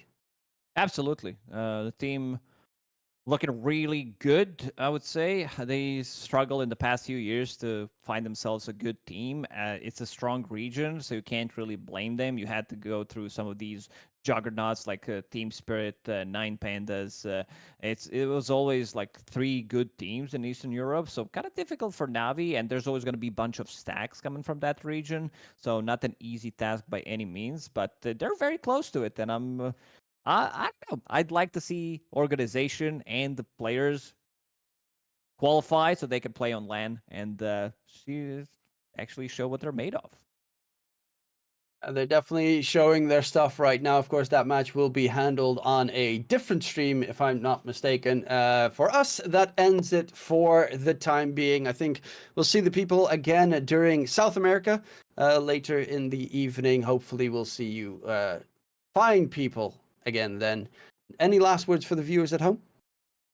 Yeah, just watch some good Dota, try to replicate that, and turn it into a dub in your own pubs.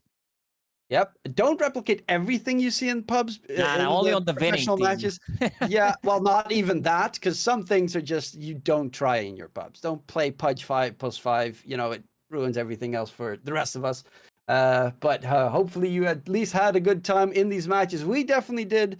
And there are more matches for the DreamLeague closed qualifiers on all different channels. There's like 6 channels live at the same time, so don't forget to check everything out. My name was DK Truman. I was joined by the wonderful Lacoste, and we'll see you another day. Goodbye.